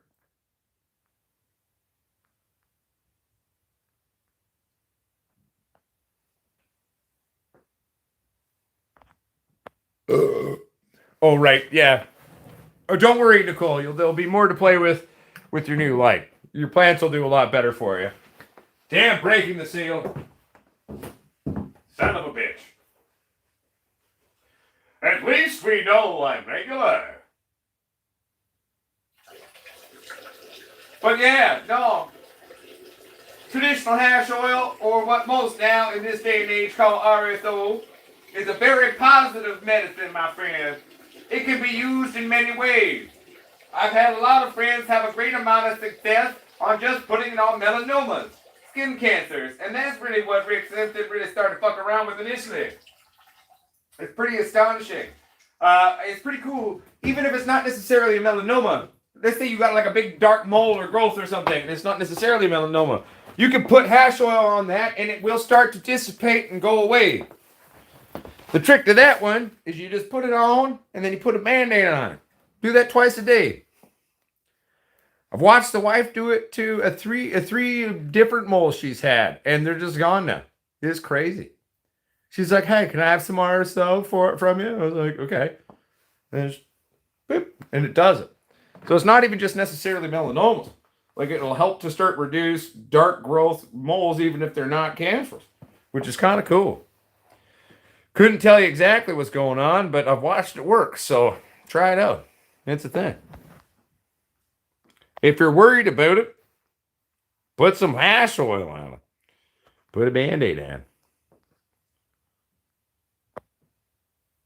I can't take any credit for that.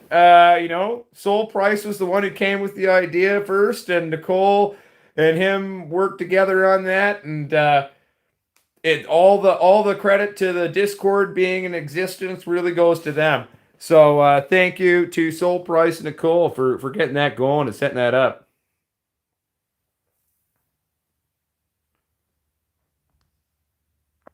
Walter Wiseman, what? You didn't flush?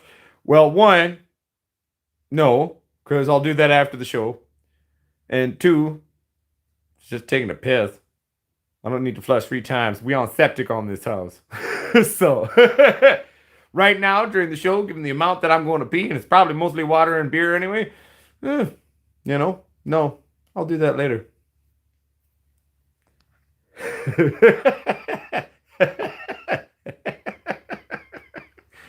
Who knows, Einstein? You never know. You never know, my friend.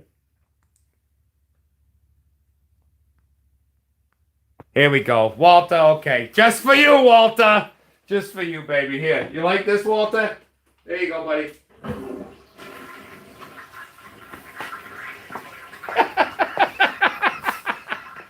I'm not making fun of you. I'm laughing with you, Walter.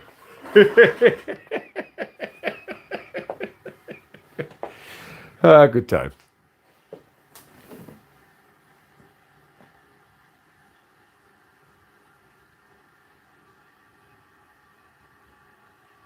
Is that a low amount for the UK ganja nani, old mama? I mean, I drink a lot of coffee at the beginning of the day, but that's about it, right? I do not know the true ways the UK tea embrace. I like tea, but it doesn't mean I really drink it. I drink a bunch of coffee in the morning, that's about it. Once in a blue moon, maybe at night.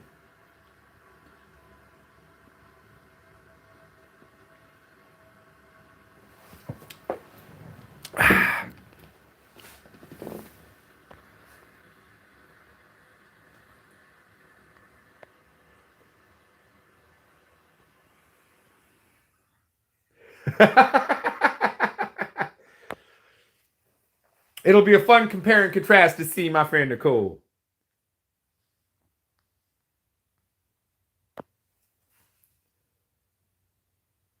When you say monster and weed, do you mean monster energy drinks? Because those things are fucking poison, bud. This is true, Einstein. This is one thing that every Canadian child, I think, learns very early on, because we have a lot of snow, typically in most Canada, to not eat the yellow snow. It's not lemon. It's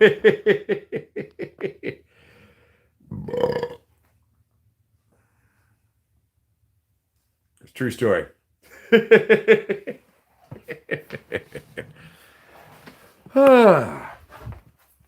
But yeah, so long story short, though, new lab's gonna be sexy. New show's gonna be sexy. We're gonna be doing so many fun things. There is, in fact, a new email as well for those of you who'd like to make a specific request of content or a certain type of video. Okay, then basically,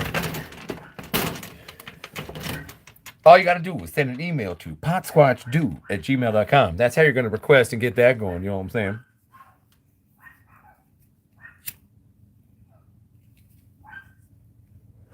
Whoa, what? Legitimately? Ganja, nana, your mama. 12 to 15 cups of tea? Not gonna lie to you, that does not sound healthy to me. That sounds like a lot of tea.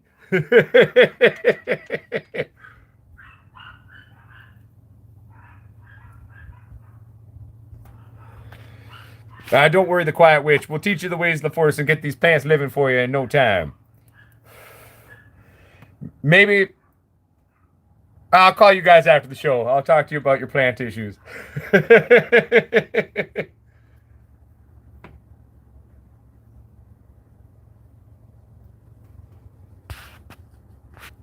Yeah, but see, Irish Wanderer, I think almost that alcohol is less dangerous as long as it's used in moderation. Yes, I know. Probably some of you at home are laughing at what that word means to me.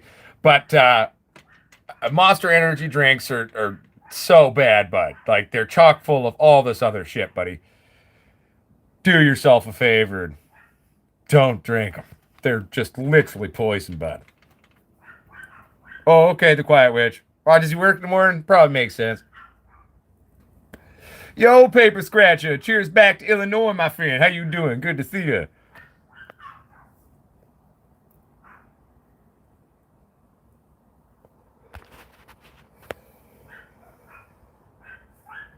Yeah, but see, moderation more so applies to liquor, man. I don't think moderation is really something you can even do with an energy drink. Even one a day, that'll bring the doctor your way, you know? Like, try to avoid that shit.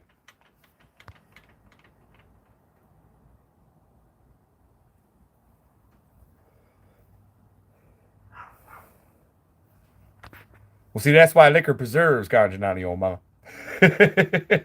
No bedrock, don't smoke meth. That's another one that just doesn't work. Just don't do it. No. Nah, nah. Certain things don't mix with moderation, bedrock. Unless, oh, don't do that, but like, just.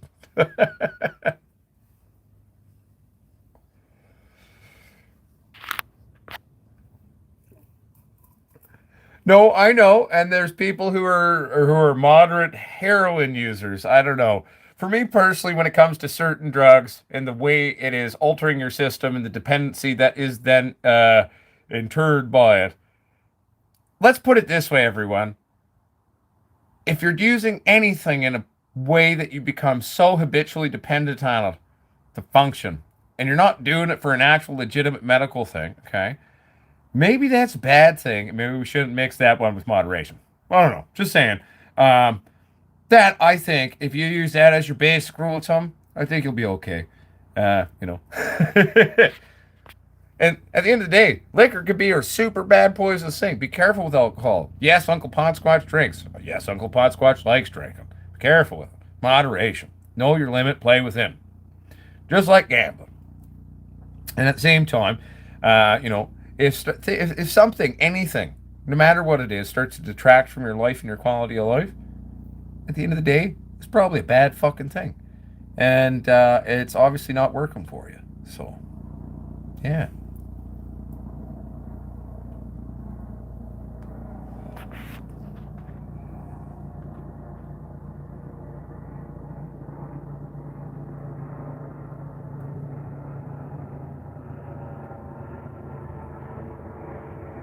Well, Aaron, you and I both though we've tried energy drinks back in the day too when we were at party kids, right? And it's bad stuff. Bad stuff.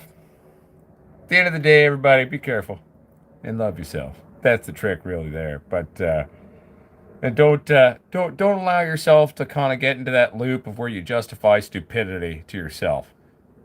It's impossible. I've done it to myself. I've been clean 13 years now. Now I just like my drinking, my weed, my cigarettes, and my ladies. But just don't get caught in a negative loop.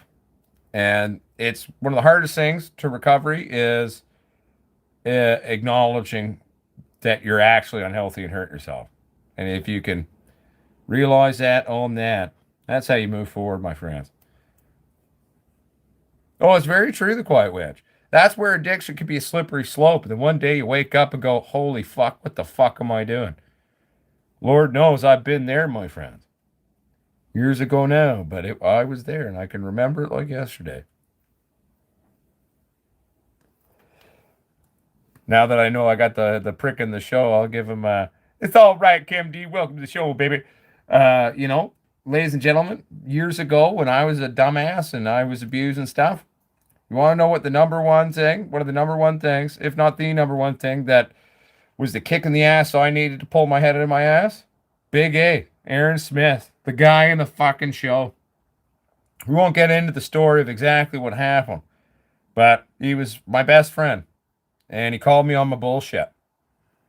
And it was the kick in the ass I needed to pull my head out of my ass. There's always hope, everybody. You can always get away from that stuff. You can always get better. But you got to be willing to acknowledge where you're at to go somewhere else. And it's one of the strongest, bravest things you can do. Even if you're in a dark place, in a broken place, in an addicted place. Nothing weakening about acknowledging and owning that. That's called the first step of a strong step. Always remember that, everybody.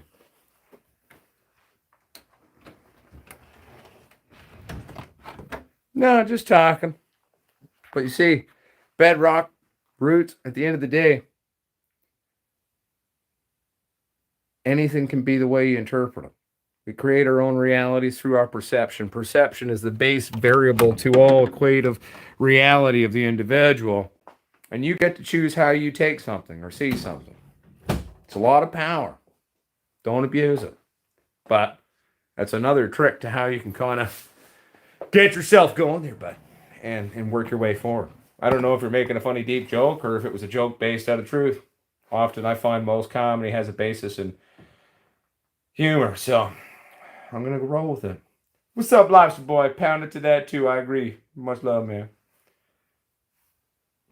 That's right. What happens when Uncle Potsquatch, goes to 3 hours? We start getting philosophical on stuff. Talk about life. No, it's true, man. And so at the end of the day, good. So if you're serious, man, then Bedrock, I'm going to tell you right now, Bedrock Ruth. It doesn't matter what you addicted to, my friend. Then I'll tell you. Okay, I'm talking to you right now. Then Bedrock, if you are serious, I'm going to fucking be honest with you, okay? I'm clean 13 years now. Okay, I'm gonna share some shit. When I was 19, dude, started doing coke. Was misdiagnosed as bipolar, and the meds they put me on took away my emotions. I was like this fucking weird, different automaton. My sisters were in the hospital, and they were dying. I was being told every day that my sisters could die at any second, and not that I had an overly close relationship with my sisters, but like that was something I wish we could have changed, and I was sad about them. But if I did coke, I could cry, I could process, I could feel emotions again. Sadly, 3 weeks later, they didn't die, and I was still doing a lot of coke. And it went on for about 9, 10, 11 months. But, I finally got my head on my ass and realized what I was doing to myself. And, there's always hope. And there ain't no shame in acknowledging where you're at. There should never be that. You should feel proud of yourself because that's the first true step of strength. Because like I said, in order to go somewhere else new, you gotta acknowledge, see, and know where you are. The categories. Ain't that right, doctor? Yep. See, he said. So, man, at the end of the day, if you are legitimately in a place where you're doing that, you're in the right place. I mean, we're a community of a lot of people, like a good chunk of us have struggled with addictions over the years, and that's part of what we come together about. And part of, for many of us, that's also how cannabis has helped, you know? And at the end of the day, you know, hats off to you. If you legitimately meant that, and that's what you're starting to think, and that's how you're starting to feel, hats off fucking to you. I'm proud of you. And I'll drink to that. Good job. Proud of you as fucking all fucking living hell there, Bedrock Ruth. I mean it.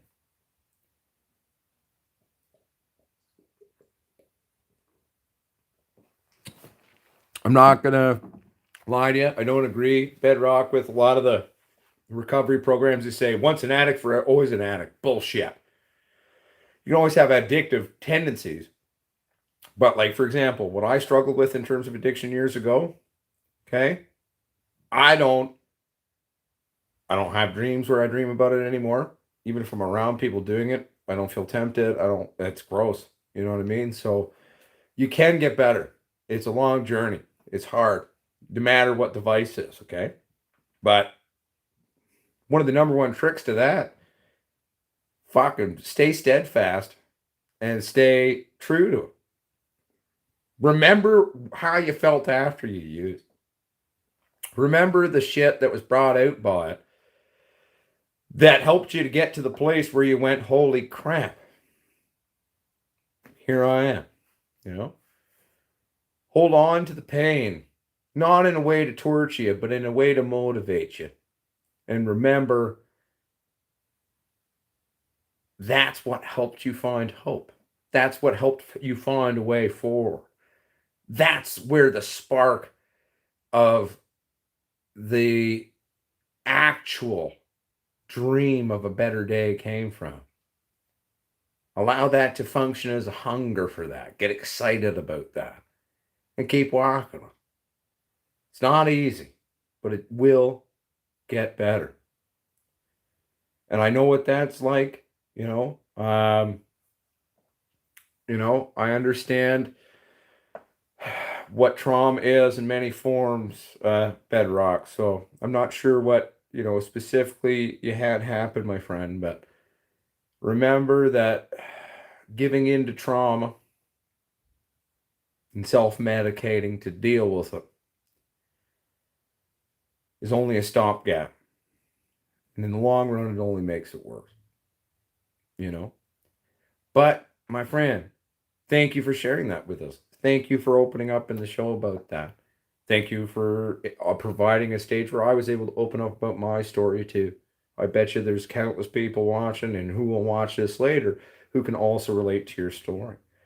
And just know we all stand together, man. This is the whole point of the community. And I'm proud of you. I'm fucking proud of you. Motherfucker, I'm proud of shit of you. Fucking A. You can always stand up and live a better tomorrow. You can always remember that every day is genuinely a new day. And it sounds like to me you might be in a place where you're ready to start moving forward. Start building a whole brand new fucking world, man. Right? So go for it. And yeah, good job. Everyone, let's take a moment here. Everyone, if you're wearing a hat, take it off. If you're not wearing a hat, pretend you take a hat off. Proud of you, Bedrock. Good job. I think the cat wants to come say hello to everyone. Doctor? What you doing? Want to come say hi? Come in. Everyone, this is the cat doctor who was talking through the door. Hello, doctor. He's like, fuck this, I don't want to be on camera. Anyway.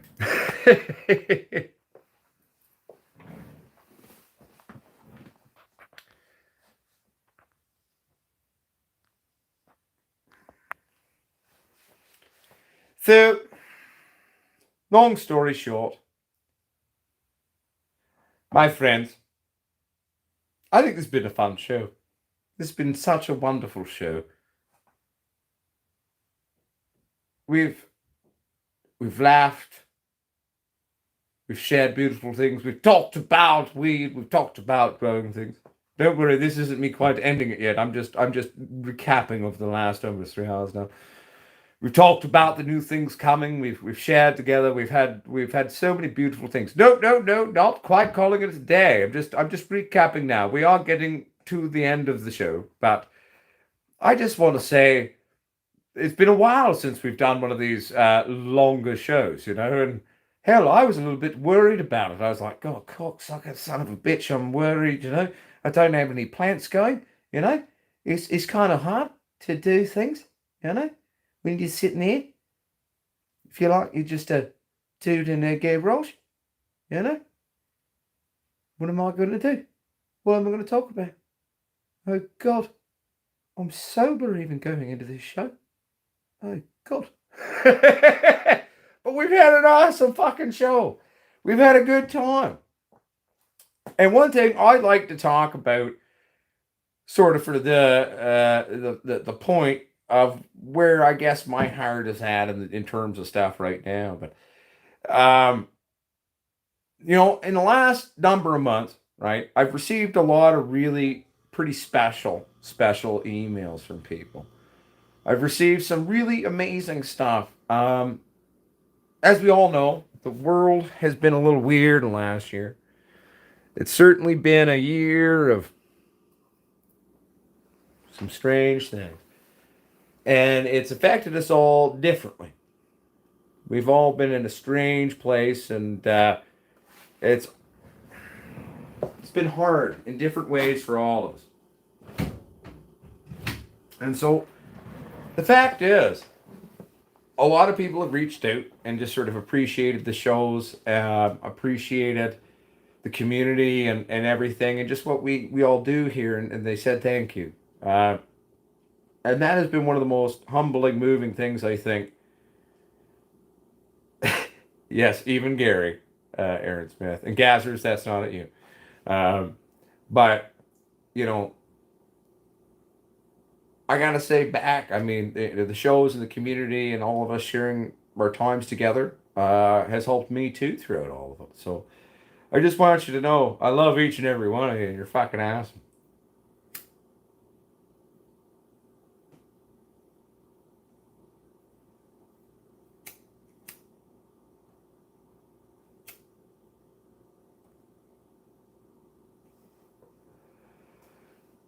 And I'm humbly honored to know each and every one of you have started to become part of the group, and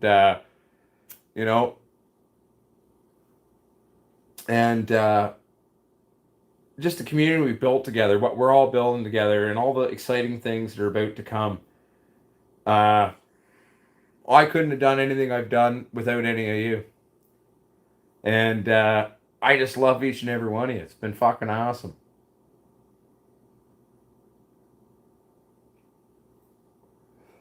And I'm humbly honored to call you my Potsquatchers, my friends, my family, my agents, my co-agents. And motherfuckers, thank you so much for just being you. Y'all fucking awesome. You know what I'm saying? It's just been what a ride so far, right? And it's just, wait till you see what's coming. I mean, we about to step everything up on this channel in a way that you never even seen. It's gonna be fucking insane, man. I'm pretty excited about it. It's gonna be good, you know what I'm saying? I am very excited, I tell you. I will tell you.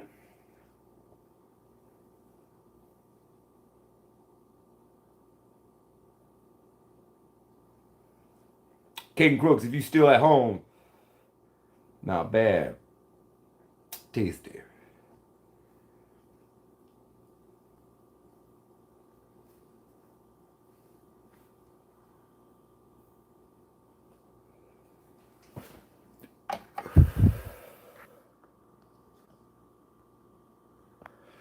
No, I feel you're a Walter Wise man, but at the end of the day, I like my tobacco. I think eventually I will quit cigarettes, but I'll always be known to have the odd stogie, the odd pipe. I was actually a pipe smoker for most of the years that I was a smoker, not a cigarette smoker. But, for me personally, I'll probably always be known to have the odd stogie or pipe, you know what I'm saying? I like me a little tobacco. Good tobacco, especially. But and that's why the cigarettes can fuck off. It's all just government poison, but this is organic, homegrown, hand-rolled, stogie made from Potsquatch by District Records. Much love, Nicole. Keep it real. Thank you for being here for the 3 hours, my sister. Thank you for standing with me. I appreciate it. Say hello to the family and enjoy the dinner, everybody.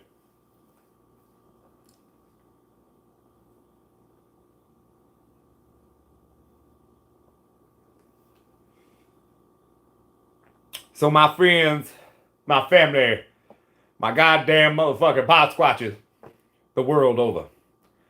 Remember, we grow by the goddamn day.